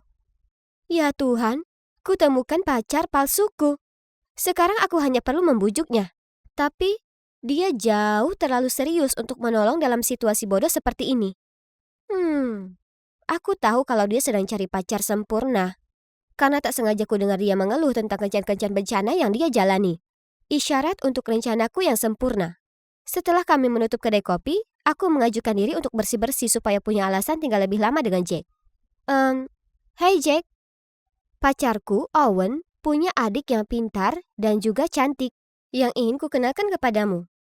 Awalnya, dia tak tertarik. Jadi kutunjukkan padanya foto Mia yang paling cantik. Ya ampun, itu adiknya? Astaga, kenapa begitu kaget? Mila tak secantik itu. Terserahlah, paling tidak kudapatkan perhatiannya. Aku bertanya padanya apa dia mau pergi double date dan dia langsung setuju. Yes, jackpot. Jadi, rencanaku berhasil. Tapi masalahnya, pacar palsuku ini mengira kalau dia akan kencan dengan Mila dan kalau aku bersama Owen, padahal pada kenyataannya kami yang sebenarnya bersama. Tapi jangan khawatir, aku bisa mengatasinya. Ya kan? Jadi, di double date kami semua pergi bowling. Jack langsung suka pada Mila dan berusaha membuatnya terkesan dengan keterampilan bowlingnya. Sedangkan aku payah sekali soal bowling dan terus diolok oleh Owen. Jadi, saat tiba gilirannya dan dia salah memprediksi lemparannya lalu melempar bola langsung ke parit, aku senang sekali balas menggodanya. Jujur saja, aku suka keluar bersamanya. Dan tolong, jangan mulai membahas wajahnya. Dia jelas makin tampan seiring berjalannya waktu. Tiba-tiba, giliranku lagi, dan Owen bertanya apa aku ingin dia tunjukkan padaku cara melempar bola bowling yang benar. Malu-malu aku mengiyakan. Jadi, dia berdiri di belakangku, menyentuh tanganku dan perlihatkan padaku. Oh ya Tuhan, seluruh tubuhku bergetar.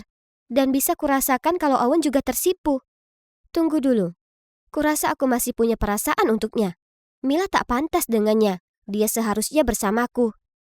Secara keseluruhan, double date itu sukses. Jack tak mencurigai apapun. Dan tak hanya itu, dia juga membantuku membuat Mila jauh dari Owen, jadi aku punya kesempatan untuk memenangkannya kembali. Tapi kemudian beberapa hari berikutnya, Jack bilang padaku kalau dia sangat suka Mila. Dan bertanya apa aku bisa mengaturkan kencan mereka. Tapi kali ini hanya mereka berdua. Apa? Dia sungguhan suka Mila? Tentu saja, aku tidak bisa pasangkan mereka. Itu tak mungkin, karena Mila kan dengan Owen. Jadi, dengan enggan, kusarankan untuk double date lagi. Dia setuju, tapi kali ini dia bersikeras kami pergi makan malam romantis. Baik. Semuanya baik pada mulanya. Tapi Owen meletakkan lengannya ke Mila sementara Mila menyuapinya dengan kentang tumbuk miliknya. Aku melirik Jack dan melihat kebingungan di wajahnya. Aku harus cepat pisahkan mereka. Jadi ku minta Mila ikut ke toilet denganku. Oh, Owen cowok yang baik sekali. Dia sangat pengertian dan dia selalu perlakukan aku seperti putri. Dia sangat menyebalkan. Iya, bersenang-senanglah dengannya selagi bisa, karena dia segera jadi milikku lagi. Saat aku berjalan keluar dari kamar mandi, Jack lari ke arahku dan menyeretku ke sudut ruangan. Owen dan Mila bertingkah sangat aneh. Apa menurutmu tak begitu? Apa kau sembunyikan sesuatu dariku? Apa? Aku tak akan begitu. Mereka hanya saudara yang akrab, itu saja. Oh, dan ngomong-ngomong, aku bicara ke Mila di kamar mandi, dan menurutnya kau pria yang hebat. Tentu saja, itu bohong besar. Andai aku ini Pinocchio, hidungku pasti sudah sepanjang pemukul baseball. Tapi paling tidak Jack percaya, karena dia terlihat senang sekali. Kami kembali ke meja dan melanjutkan makan malam yang sangat canggung ini. Tiba-tiba Owen dan Mila saling panggil Buttercup, Cutie Pie, dan panggilan norak lainnya. Aku dan Jack duduk di sana dengan wajah sangat canggung. Hei, Mila. Kau dan Owen terlihat cukup dekat. Apa kalian selalu seperti ini? Tentu saja. Kami tak pernah saling bosan. Ya kan manisku? Mila menatap Owen dengan mata manja lalu menciumnya di pipi. Ya, di pipi. Aku menoleh melihat Jack dan iya, dia terlihat ngeri. Tapi mungkin dia masih belum tahu kalau mereka bukan saudara. Siapa yang kubohongi? Tentu saja dia bakal tahu. Setelah double date itu, dia memakiku karena menipunya. Kujelaskan padanya kalau aku sangat suka Owen dan aku berusaha mendapatkannya kembali. Bagaimana denganmu? Apa kau suka Mila? Jack diam berpikir sejenak, kemudian mengangguk. Dia sungguh suka Mila, suka sekali. Jadi, kusarankan kami sebaiknya bersatu untuk membuat pasangan itu putus. Dan Jack setuju. Kukatakan ke Jack kalau Mila tertarik fotografi dan punya peralatan profesional. Jadi, dia mengirim pesan padanya bertanya apa dia bisa memotret kedai kopi untuk halaman online-nya. Dan Mila berkata ya. Sementara itu terjadi, aku menjelma jadi orang aneh dan membuntuti Owen, supaya aku bisa tak sengaja menabraknya di toko roti. Kemudian kami makan croissant dan membicarakan tentang masa lalu. Kukira akan menyenangkan menghabiskan seharian bersama Owen, tapi tidak. Sebaliknya, segera terasa membosankan, bahkan cukup menyebalkan. Ternyata, kepribadiannya tak berubah sama sekali. Dia terus menjauhkan makanannya dariku dan masih melontarkan lelucon yang sangat payah. Dengar ini. Kau sebut apa kopi yang sedih? Depresso. Hahaha. Sekarang aku menyesal membelikannya kopi itu. Mungkin harus aku berpikir ulang soal ini. Maksudku, apa aku mau cowok membosankan ini kembali? Kemudian dia bilang padaku berencana beri kejutan spesial untuk Mila. Dan dia ingin berdiskusi denganku sambil makan malam di rumahnya.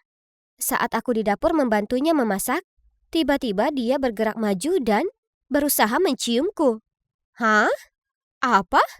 Aku sangat tersentak sampai kulemparkan wortel ke wajahnya. Oh Tuhanku, rencanaku sebenarnya berhasil dan Owen jatuh hati padaku. Bagaimana dengan Mila? Kukira semua pertemuan ini tentang kejutan untuknya. Dan itulah saat Owen jujur padaku. Dia tak punya rencana kejutan untuk Mila. Itu cuma tipu muslihat untuk membuatku kesini. Dan juga, ternyata waktu kami ketemu di toko buku juga bukan kebetulan. Owen sudah membuntutiku. Apa? Orang aneh. Dia juga tahu kalau Mila itu saudara tiriku. Jadi dia dengan sengaja bersamanya untuk membuatku cemburu. Amy, yang kucintai itu kamu. Selalu kamu. Apa? Mendengarnya mengatakan itu membuatku merinding. Nah, kini paling tidak satu yang pasti. Perasaan apapun yang kukira kurasakan padanya, sudah 100% menguap. Melepaskanmu kesalahan terbesarku. Kumohon kembalilah padaku. Mila tak berarti apapun bagiku. Aku tak peduli padanya sama sekali. Oh, wow. Owen benar-benar brengsek. Beraninya dia memanfaatkan perasaan Mila seperti itu. Wah, aku harus memperingatkannya. Tapi sebelum melakukan itu, aku harus keluarkan unek-unekku. Biar ku perjelas ini. Aku hanya pergi double date dengan kalian karena aku tak mau kalah dengan Mila. Bukan yang lain. Boleh ku ingatkan kamu kalau kamulah idiot yang memutuskan aku. Oh, dan lelucon-leluconmu sangat payah. Dan begitulah. Owen hanya berdiri di sana dengan tampang kebingungan. Lalu aku pergi. Aku langsung lari ke kafe di mana Mila berada dan mengutarakan semua kebenaran tentang Owen yang hanya memanfaatkannya untuk membuatku cemburu. Aku tak percaya kau melakukannya lagi. Apa yang kau maksudkan dengan itu? Jangan berlagak sok lugu.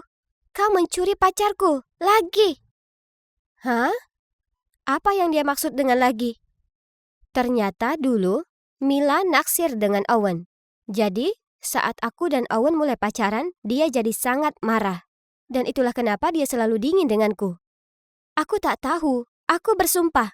Kalau aku tahu, aku tak akan pernah pacaran dengannya. Hentikan saja. Aku tahu kau tak mau kalah denganku. Tinggalkan saja aku sendiri. Aku tak mau ada hubungan apapun denganmu. Aku menyerah. Bicara dengannya tak ada gunanya. Tapi kemudian Jack tiba-tiba angkat bicara. Mila, dia berusaha melindungimu. Jika dia tak peduli denganmu, maka dia akan biarkan kamu dengan si brengsek itu. Tapi tidak. Dia beritahu padamu kebenarannya meski dia tahu kamu mungkin bereaksi seperti ini. Karena itu yang dilakukan saudara. Mereka saling melindungi. Mila terdiam sejenak. Tapi kemudian sadar Jack benar. Jadi, kami duduk bersama lalu bicara serius dan panjang lebar.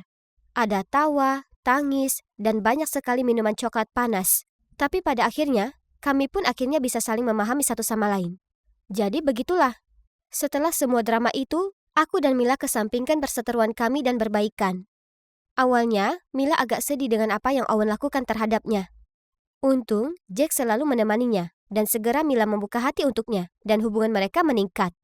Dan kini mereka berpacaran. Hore! Sedangkan aku mungkin masih jomblo, tapi aku tak masalah dengan itu. Yang terpenting, setelah kebencian dan persaingan selama bertahun-tahun, aku dan Mila berbaikan. Aku tak punya pacar, tapi aku punya yang lebih baik. Kudapatkan saudaraku kembali. Aku sangat gugup. Ini sepertinya perasaan paling gugup yang pernah aku alami dalam hidupku. Aku bahkan tidak menyangka konferensi pers bisa seramai ini. Tiba-tiba, kilatan cahaya datang ke arahku dari segala arah, hampir membutakan mataku. Tapi bunyi kliknya tidak berhenti, begitu juga dengan suara mereka memanggil namaku. Hazel, lihat sini! Sini, Hazel! Ya ampun, kenapa ini kacau sekali? Aku mulai panik, jadi aku lari. Tapi aku baru mengambil beberapa langkah, buk. Oh, sepatu hak tinggi bodoh ini. Oh, hai, aku tidak melihatmu di sana. Baiklah, jujur saja agak sulit melihat siapapun dari sudut ini. Kemudian dari segala arah, para wartawan berdatangan seperti burung nasar yang kelaparan, mencoba memotretku. Aku masih bingung dan tidak tahu harus berbuat apa ketika... Semuanya, tolong beri dia ruang. Apa kamu baik-baik saja? Robert, ayah angkatku, membantuku berdiri. Permisi, ini pertama kalinya dia menghadiri acara yang ramai seperti ini. Jika kamu tidak keberatan, kami akan membantunya menjawab pertanyaanmu. Phew, aku akhirnya lolos dari kekacauan. Atau begitulah yang kupikirkan. Begitu sampai di dalam rumah, Robert berteriak, Pamela! Yang membuatku ketakutan dalam hidupku. Bukankah aku sudah memberitahumu untuk mengajari Hazel sopan santun? Bagaimana kamu bisa membiarkan dia mempermalukan dirinya sendiri di depan publik seperti itu? Pamela tampak malu, dan terus membungkuk dan meminta maaf, namun Robert tetap saja marah. Jika ini terjadi lagi, sebaiknya kamu mengemasi tasmu dan keluar dari sini. Aku merasa sangat bersalah. Itu semua karena aku sehingga dia dimarahi seperti itu. Tapi aku telah melakukan yang terbaik. Jelas itu tidak cukup baik. Aku mencoba melupakannya. Tapi besoknya Pamela membangunkanku. Dia memberiku jadwal dan memberitahuku bahwa mulai sekarang aku tidak perlu berangkat ke sekolah. Dan sebagai gantinya seorang tutor akan datang untuk mengajariku di rumah. Apa? Kenapa tiba-tiba? Tanyaku pada Pamela dengan kaget. Itu karena kejadian kemarin, wali kota telah memutuskan kalau kamu harus meluangkan lebih banyak waktu untuk mempelajari etiket yang diperlukan. Apa kamu serius? Dia tidak bisa mengurungku begitu saja di sini. Mustahil. Hazel, dengarkan. Kamu harus bersyukur bahwa kamu diadopsi di rumah ini. Ingatlah semua yang telah dilakukan Tuan Cornelius untukmu dan patuhi apa yang aku katakan. Apa kamu mengerti maksudku? Menatap mata Pamela, aku tahu aku tidak punya pilihan selain setuju. Hari upacara pembukaan balai kota akhirnya tiba. Dan aku harus meninggalkan rumah untuk pertama kalinya dalam sebulan. Sebulan penuh. Sekarang adalah momen yang sebenarnya. Di mata publik, aku telah sepenuhnya berubah menjadi wanita bergengsi. Ketika Robert mulai berbicara pada upacara tersebut, dia mengumumkan penggalangan dana amal untuk panti asuhanku. Dengan harapan anak-anak sepertiku akan diberi kesempatan untuk menjalani kehidupan yang lebih baik. Mendengar pidatonya, aku hampir tidak bisa menahan air mata. Aku sedang duduk di samping ibu angkatku, Elinor. Jadi aku berbalik untuk memeluknya erat-erat. Tiba-tiba semua mata tertuju padaku, dan sepertinya aku akhirnya melakukan sesuatu yang benar. Aku tersenyum pada Robert dan kami berdua menitikkan air mata. Mungkin Pamela benar. Aku sungguh beruntung telah diadopsi oleh orang-orang baik seperti mereka. Namun, begitu kami tiba di rumah, segalanya berubah. Orang tuaku terdiam dan pergi ke kamar mereka, meninggalkanku sendirian. Mana pujianku? Aku telah melakukannya dengan sangat baik. Kenapa mereka tidak senang? Hari-hari berikutnya mereka masih memintaku untuk bergabung dengan acara mereka. Jadi kurasa aku telah melakukan pekerjaan dengan baik. Dan ketika media dan masyarakat ada di sekitarku, mereka semua bersikap sensitif dan penuh kasih sayang terhadapku, terus-menerus memujiku. Kami pasti terlihat seperti keluarga yang sempurna. Namun begitu kami tiba di rumah, mereka mengabaikanku. Dan jika mereka ingin memberitahuku sesuatu, mereka akan meminta Pamela untuk berbicara denganku. Aneh sekali. Sebenarnya aku mulai merasa sangat kesepian dan tertekan. Dan meskipun aku hidup dalam kemewahan, aku merindukan panti asuhan. Suatu hari, Putri Pamela, alias satu-satunya teman yang aku punya di rumah besar ini, Paisley, melihat betapa kesalnya aku dan bertanya, "Hei, jadi kenapa kamu setuju untuk pindah ke rumah ini? Kamu jelas tidak senang di sini." Paisley mengerti perasaanku. Dia seumuran denganku, jadi kami berada pada gelombang yang sama. Aku gugup untuk menceritakan perasaanku padanya, tapi aku tahu dia akan mengerti, jadi aku menceritakan semua padanya. Masalahnya aku sebenarnya punya saudara perempuan, dia baru berusia 8 tahun, dan namanya Amber. Itulah sebabnya aku merindukan panti asuhan. Dia masih di sana. Dia menderita penyakit jantung bawaan, jadi setelah orang tua kami meninggal, panti asuhan tidak mampu membayar biaya rumah sakitnya. Ketika keluarga wali kota memutuskan untuk mengadopsiku, aku menolak karena aku tidak mau meninggalkan Amber sendirian. Tapi kemudian Robert menawarkan untuk membayar perawatan medisnya jika aku setuju, dan ya, sisanya tinggal sejarah. Aku tidak bisa pergi begitu saja. Jika aku melakukannya, apa yang akan terjadi pada Amber? Oh, Hazel, aku tidak tahu. Aku minta maaf, tapi aku harus jujur padamu. Suatu kali aku dengar Robert dan Elinor berkata bahwa kamu adalah gadis yang sempurna untuk memainkan peran ini. Hah? Peran apa? Itu berarti, apakah mereka memanfaatkanku untuk sesuatu? Itu tidak masuk akal. Tapi kata-kata itu terus melekat di pikiranku sampai... Suatu kali Elinor memintaku untuk bergabung dengannya di acara amal, yang menurutnya akan disiarkan di televisi. Tugas kami adalah menyiapkan makanan buatan sendiri dan membagikannya kepada para tunawisma. Aku sangat bersemangat. Tapi saat aku masuk ke dapur kami, aku menemukan para koki telah memasak semuanya sebelum kru syuting tiba. Aku sangat kecewa dan bertanya kepada Elinor tentang hal itu. Dia hanya tertawa dan berkata, "Ah, tidak. Sayang, tugas kita hanya tampil cantik dan anggun di depan kamera." Lalu sebelum membagikan makanan, dia memberiku sepasang sarung tangan dan berkata, "Jangan sentuh tangan mereka, oke? Mereka kotor." Ya ampun, bagaimana bisa dia mengatakan hal seperti itu? Oh, lalu aku tersadar. Aku mengerti apa yang dikatakan Paisley sekarang. Kasih sayang dan kebaikan yang ditunjukkan keluarga Cornelius kepadaku sebenarnya hanya untuk pamer. Semuanya hanya untuk memenangkan hati penonton alias publik, meskipun ini adalah wajah mereka yang sebenarnya. Aku harus melakukan sesuatu mengenai hal ini. Aku tidak bisa membiarkan mereka terus menipu publik seperti ini. Jadi ketika Elinor pergi ke kamar mandi dan melepas sarung tangannya, aku segera mengambilnya dan membuangnya ke tempat sampah. Ketika kami keluar, seorang pria tunawisma mendekatinya untuk mengungkapkan rasa terima kasihnya dan meminta untuk berjabat tangan. Tentu saja dia mencoba untuk menolak. Tetapi pada saat itu kamera mengarah ke arahnya, jadi dia tidak punya pilihan lain selain menyerah. Dan tahukah kalian, pria itu tidak hanya menjabat tangannya, dia bahkan menarik Elinor untuk masuk ke dalam pelukan eratnya. Aku tidak bisa menahan tawaku melihat betapa bingungnya dia. Layani dia dengan benar. Setelah itu, Elinor meraih lenganku dan menyeretku ke sudut yang sunyi. Lalu dia berkata, "Kamu yang melakukan ini, kan?" Aku pura-pura tidak mengerti apa yang dibicarakannya, dan ini justru membuatnya semakin marah.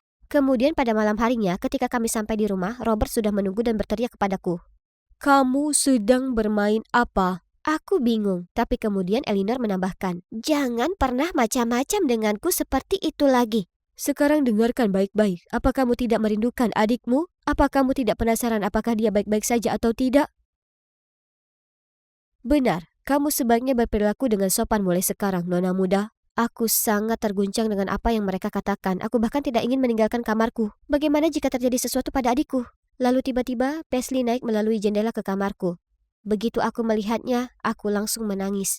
"Paisley, tolong aku dengan masalah ini. Aku ingin kamu pergi ke panti asuhanku dan memeriksa Amber dan melihat apakah dia baik-baik saja." Beberapa jam kemudian Paisley kembali terengah-engah. "Adikmu, dia tidak melakukannya dengan baik." "Apa? Tapi, bukankah dia sudah menerima uang untuk pengobatan bulanannya?" Paisley menggelengkan kepalanya. "Para biarawati di sana mengatakan mereka belum menerima 1 sen pun sejak kamu pergi. Sekarang Amber hampir tidak bisa bertahan." Kata-kata Paisley menghancurkan hatiku. Mereka berdua telah membodohiku selama ini. Dan sekarang nyawa adikku berada di ujung tanduk. Aku harus menuntaskan masalah ini. Aku berjalan melewati kantor Robert dan saat itulah aku mendengar seseorang berbicara. Penasaran, aku mengintip ke dalam dan melihat sekelompok pria paruh baya duduk mengelilingi meja. Satu pria angkat bicara. "Hei Robert, hari pemilihan akan segera tiba. Apakah gadis kecil itu masih melakukan pekerjaan dengan baik?" Oh, jangan khawatir tentang dia. Dia hanya anak kecil yang konyol. Dia percaya apapun yang kukatakan padanya, terutama tentang adiknya yang sakit. Robert menyeringai. Beraninya dia berbicara tentang adikku seperti itu. Aku harus melakukan sesuatu. Aku tidak bisa membiarkan pria kejam ini terus membodohi semua orang seperti yang dia lakukan padaku. Jadi aku mengeluarkan ponselku dan mulai merekam. Omong-omong, berapa banyak uang amal yang kita dapatkan sejauh ini? $100.000. Dan ruangan itu dipenuhi dengan pujian. Tuan-tuan, pada saat pesta penutupan amal akhir pekan ini, kita seharusnya mendapatkan hampir $500.000 untuk kampanye pemilu. Begitu aku menang, bisnis kalian akan terus dikurangi pajaknya selama 4 tahun ke depan. Aku harus menutup mulutku agar tidak terengah-engah. Jadi selama ini dia mengeksploitasiku dan panti asuhan karena korupsinya. Astaga, aku sangat bodoh sekali sampai jatuh ke dalam perangkapnya. Tiba-tiba ponselku berbunyi. Siapa di sana? Robert berteriak dan bergegas ke pintu. Oh tidak, karena panik aku berlari, tetapi tidak cukup jauh sebelum aku tersandung dan telepon terlepas dari tanganku. Robert dan anak buahnya menyusulku, mengangkat telepon dan menghapus semua bukti yang aku punya. Mereka bahkan mengambil telepon dariku. Dia menoleh ke arahku dan berkata, Aku sudah memperingatkanmu, kan? "Kamu pembohong!" Aku berteriak. "Kamu belum membayar sepeser pun untuk pengobatan adikku." Robert mengeram. Siapa yang memberitahumu? Tapi yang dia punya hanyalah jawabanku yang terdiam dan tatapan marahku. Marah, dia menyeretku kembali ke kamarku. Pembantu, bawakan aku kunci kamarnya. Dan kemudian dia mengurungku di dalam. Sampai hari penutupan pesta amal tiba, di mana mereka akan mengumumkan jumlah uang yang telah mereka kumpulkan. Hari itu, semua staf keluar dari mansion. Tiba-tiba aku mendengar pintu dibuka. Karena panik, aku bersembunyi di balik lemari. "Hazel, kamu di mana?" Oh, itu hanya Paisley. Dia menemukan cara untuk menyelinapkanku keluar dari mansion dan menyuruhku untuk langsung lari kembali ke panti asuhan. Tapi tidak, pertama-tama aku harus mengungkap rubah tua yang licik itu, Robert. Untung saja, sesampainya di acara tersebut, Robert sedang memberikan sambutan. Aku segera berlari ke atas panggung, mengambil mikrofon dan memberitahu semua orang tentang rencana jahatnya. Tapi aku bukan tandingannya. Sebelum aku bisa menyelesaikannya, petugas keamanan menyeretku keluar panggung, dan Robert sudah mengendalikan situasinya. Hadirin sekalian, aku sangat menyesal atas kelakuan putriku. Alasan kenapa kami memutuskan untuk mengadopsi dia adalah karena dia sakit jiwa. Sejak dia datang ke rumah kami, dia menjadi lebih baik. Tapi, seperti yang bisa kalian lihat, tadi dia sedikit kambuh. Dasar penipu licik, si brengsek ini tidak akan berhenti untuk mendapatkan apa yang diinginkannya. Saat itu, layar lebar di atas panggung tiba-tiba menayangkan video yang aku ambil, mengungkap semua skema Robert dan kaki tangannya. Sekarang dia benar-benar terekspos. Aku memperhatikannya saat dia tergagap. Tidak, ini tidak mungkin terjadi. Tepat pada saat itu, polisi bergegas menangkap Robert dan komplotannya di tribun. Kalian mungkin bertanya-tanya bagaimana kami melakukannya ya? Saat aku berlari melewati lorong, aku berhasil mengirimkan video tersebut ke Paisley. Segera setelah dia menerimanya, dia datang menemuiku dan melihat semua yang telah terjadi. Jadi dia diam-diam berlari ke ibunya untuk meminta bantuan. Pamela kemudian membuat rencana. Saat Paisley membebaskanku dari mansion, Pamela mulai memproyeksikan videonya ke layar lebar. Jenius kan? Sebulan kemudian Robert dan kaki tangannya ditangkap karena penggelapan. Dan tentu saja dia dikurung dalam waktu yang sangat lama. Baik dia maupun Elinor menerima reaksi keras dari masyarakat. Sampai-sampai mereka harus tetap bersembunyi juga. Untungnya uang amal itu dibawa kembali ke panti asuhan. Dan sebagian digunakan untuk merawat adikku Amber. Kondisinya jauh lebih baik sekarang. Oh, dan Paisley dan aku masih berteman baik. Pamela telah menemukan pekerjaan yang lebih baik. Dan bagiku, aku kembali tinggal di panti asuhan sampai aku cukup umur untuk pindah. Aku lebih baik bersendirian bersama adikku daripada diadopsi. Hai, namaku Edison, tapi semua temanku memanggilku Eddie. Aku hanyalah seorang gadis biasa yang tidak memiliki bakat tertentu. Tapi ada satu hal yang aku punya. Oh, kenapa kita tidak menonton saja videonya untuk melihat apa itu? Ini kakak perempuanku, Olivia. Dia cantik kan? Dia juga seorang penyanyi yang luar biasa. Dan memiliki bakat di bidang seni, dia bisa menggambar apapun. Maksudku, aku tidak tahu bagaimana orang tuaku bisa memiliki anak perempuan yang sempurna seperti dia, dan lalu melahirkanku. Tapi, aku tidak masalah dengan itu. Olivia sangat ingin memenangkan piala dan medali. Sementara aku senang dengan es krim dan banyak makanan ringan yang diberikan orang tuaku karena mendapat nilai B pada ujian matematikaku. Hei, Eddie sayangku, coba tebak siapa yang punya baju baru dan trendy? Oh, Bu, ya. Aku tidak menyukai hal-hal ini. Kenapa kamu membeli begitu banyak? Itu hanya membuang-buang uang. Namun, tatapan putus asa ibu membuatku menyerah. Jadi aku dengan enggan mengambil item secara acak dan pergi mencobanya. Oh, itu adalah crop top. Aku menatap diriku sendiri di cermin. Oke, jadi ekspresi tercengang orang tuaku membuat perasaan mereka cukup jelas. Aku terlihat konyol. Lihat, aku sudah bilang. Aku terlalu pendek untuk memakai atasan seperti ini. Tepat pada saat itu, Olivia lewat. Aku segera berlari ke arahnya. Aku pikir kamu harus memiliki atasan ini. Ini akan menonjolkan sosokmu yang cantik. Kamu akan terlihat sangat manis saat mengenakannya. Ibu menggeleng. Tidak. Jika Olivia memakai ini, semua orang akan melihat pusarnya. Bukankah itu gunanya crop top? Lalu ayah menjawab. Omong-omong, Liv, kamu mau kemana terburu-buru? Ini bukan klub model yang tidak masuk akal lagi, kan? Ngomong-ngomong soal klub, apakah klub dansa sekolah masih merekrut? Kamu harus bergabung, kamu pasti akan masuk. Saudariku memutar matanya lalu pergi, membanting pintu di belakangnya. Aku sayang dia, tapi sepertinya dia menganggapku menjengkelkan. Dia seperti Ratu Es yang selalu mengucilkanku. Dia tidak pernah mengizinkanku meminjam pakaiannya atau menyentuh barang-barangnya. Dan jika aku mencoba masuk ke kamarnya, dia ketakutan. Bukannya dia jahat atau apa, tapi dia cenderung bertingkah seolah aku tidak ada. Tidak apa-apa, maksudku, aku sudah terbiasa dengan hal itu. Aku menjalani hidupku sendiri dan dia menjalani hidupnya.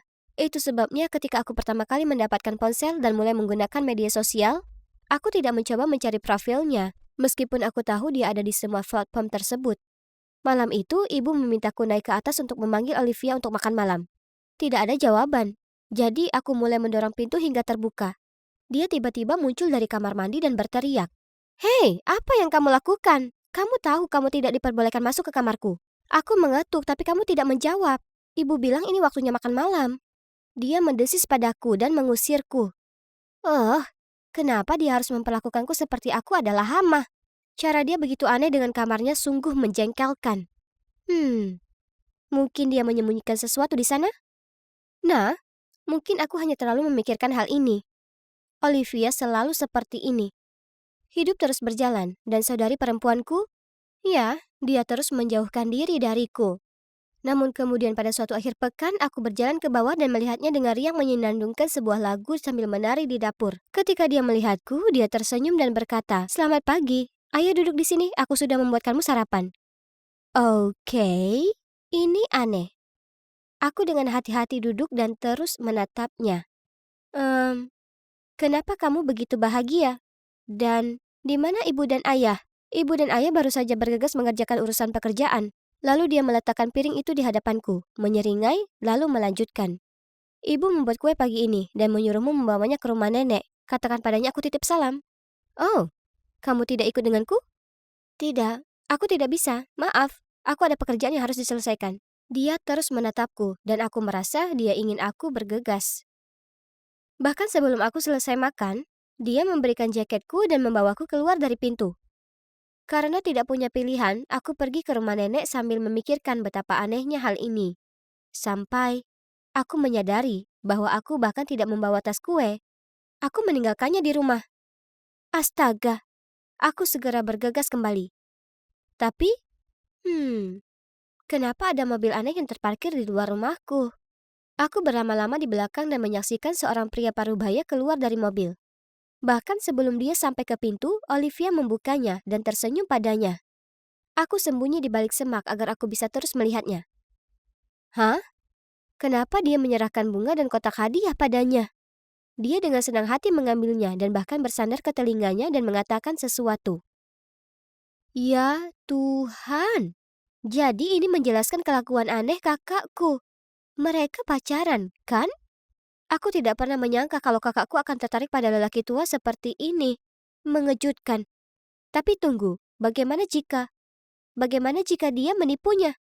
Olivia mungkin terlihat galak, tapi sebenarnya dia sangat polos. Jika itu masalahnya, aku akan menghajarnya habis-habisan.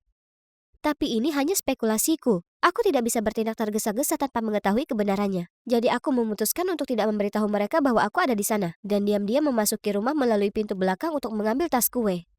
Kemudian pada hari itu, ketika aku tiba di rumah, saudara perempuanku kembali menjadi Ratu Es.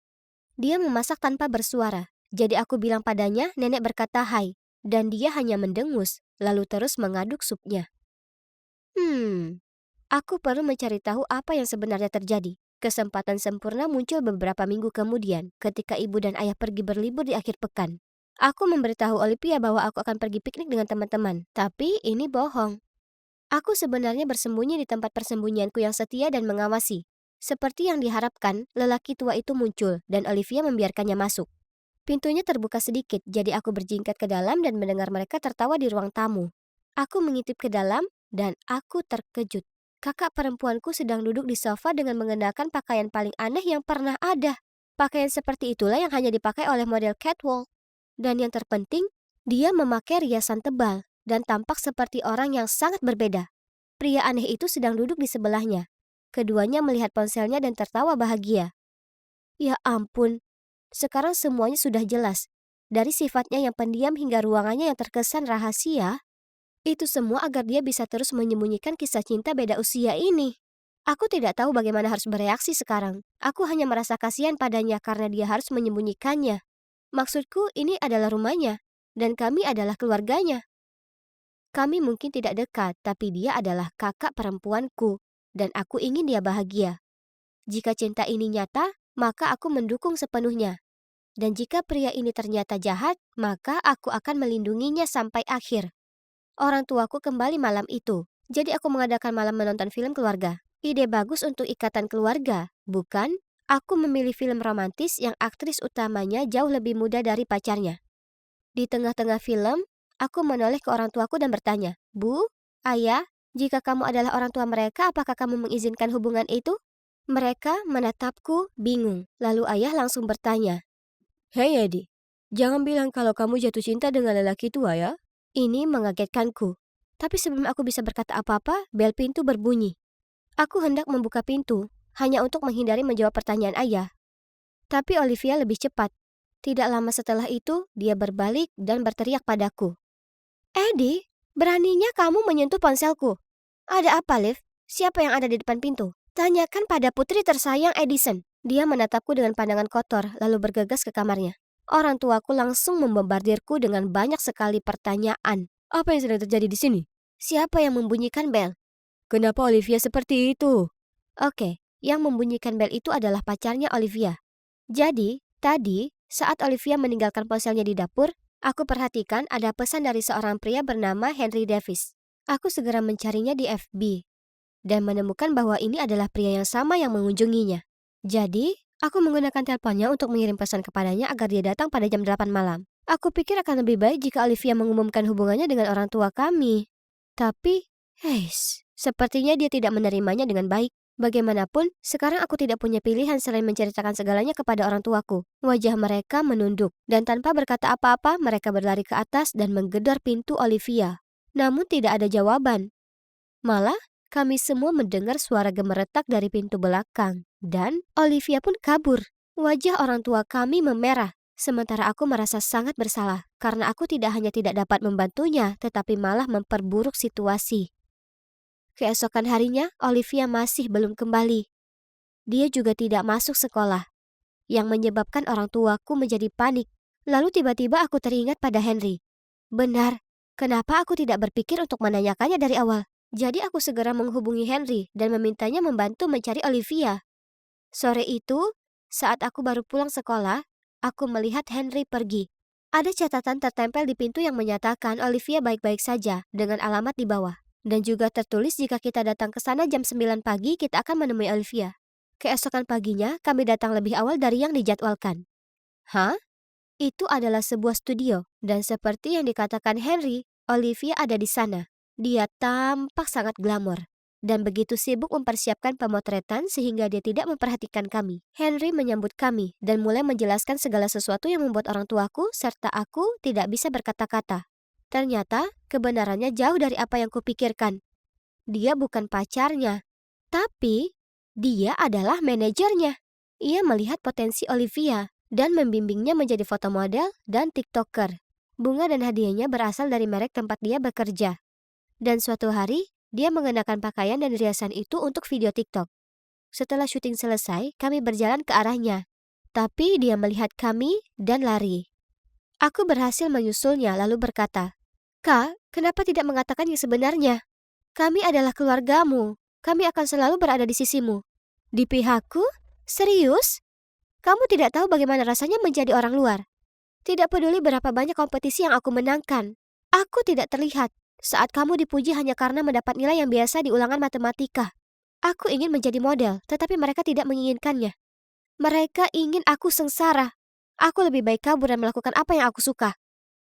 Aku tercengang, begitu pula ibu dan ayah, yang pada saat itu sudah menyusul kami dan mendengar semua yang baru saja dia katakan. Ayah memeluk Olivia, lalu dengan suara emosional berkata, Olivia, bukan kami melarangmu melakukan apa yang kamu mau. Kami hanya mengkhawatirkanmu.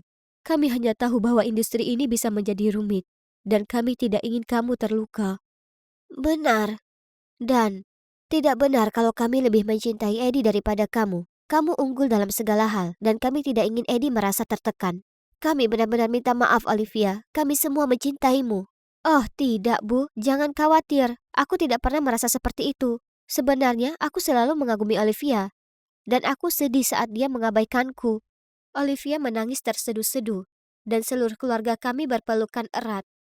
Maaf mengganggu, tapi kalian pasti sudah tahu tentang Olivia yang menjadi bintang internet, kan? Maksudku, mudah untuk mengetahuinya dari media sosialnya. Aku dengan malu-malu berkata, Aku tidak mengikuti akunnya. Aku pikir dia hanya ingin aku menyingkir. Henry kemudian menepuk kepalaku dan menunjukkan kepada kami akun media sosial Olivia. Wow, dia memiliki jutaan view dan follower. Kami semua menonton beberapa video TikToknya bersama-sama dan dia benar-benar seorang bintang. Melihat betapa berartinya hal ini baginya, orang tuaku menyetujui gagasan dia menjadi model dan mereka bahkan berterima kasih kepada Henry. Dan kemudian Olivia menghampiriku. Hei Yedi, aku minta maaf karena dulu bersikap dingin. Ternyata kamu sangat mencintaiku dan akan mendukungku bagaimanapun caranya. Setidaknya sekarang aku tidak benar-benar jatuh cinta pada lelaki tua. Aku tidak perlu khawatir, ya kan? Lalu semua orang tertawa. Oh, meskipun rencanaku tidak, iya, berjalan sesuai rencana, aku masih menyebutnya sukses. Karena semuanya berakhir manis. Kalian kira semuanya sudah selesai ya? Tidak, belum. Ada satu lagi yang ingin aku tunjukkan. Malam itu untuk pertama kalinya, Olivia mengizinkanku masuk ke dalam kamarnya. Wow, rasanya seperti studio mini dengan senter mahal dan ring light dan kamera. Dan koleksi pakaian serta riasannya sangat mengesankan. Oh, ingatkah kamu tentang apa yang aku katakan di awal video tentang menjadi gadis biasa? Ya, iya, itu tidak berubah. Tapi sekarang aku dapat dengan yakin mengatakan bahwa ada satu hal yang aku miliki. Dan itu adalah kakak perempuan luar biasa yang mencintaiku tanpa syarat.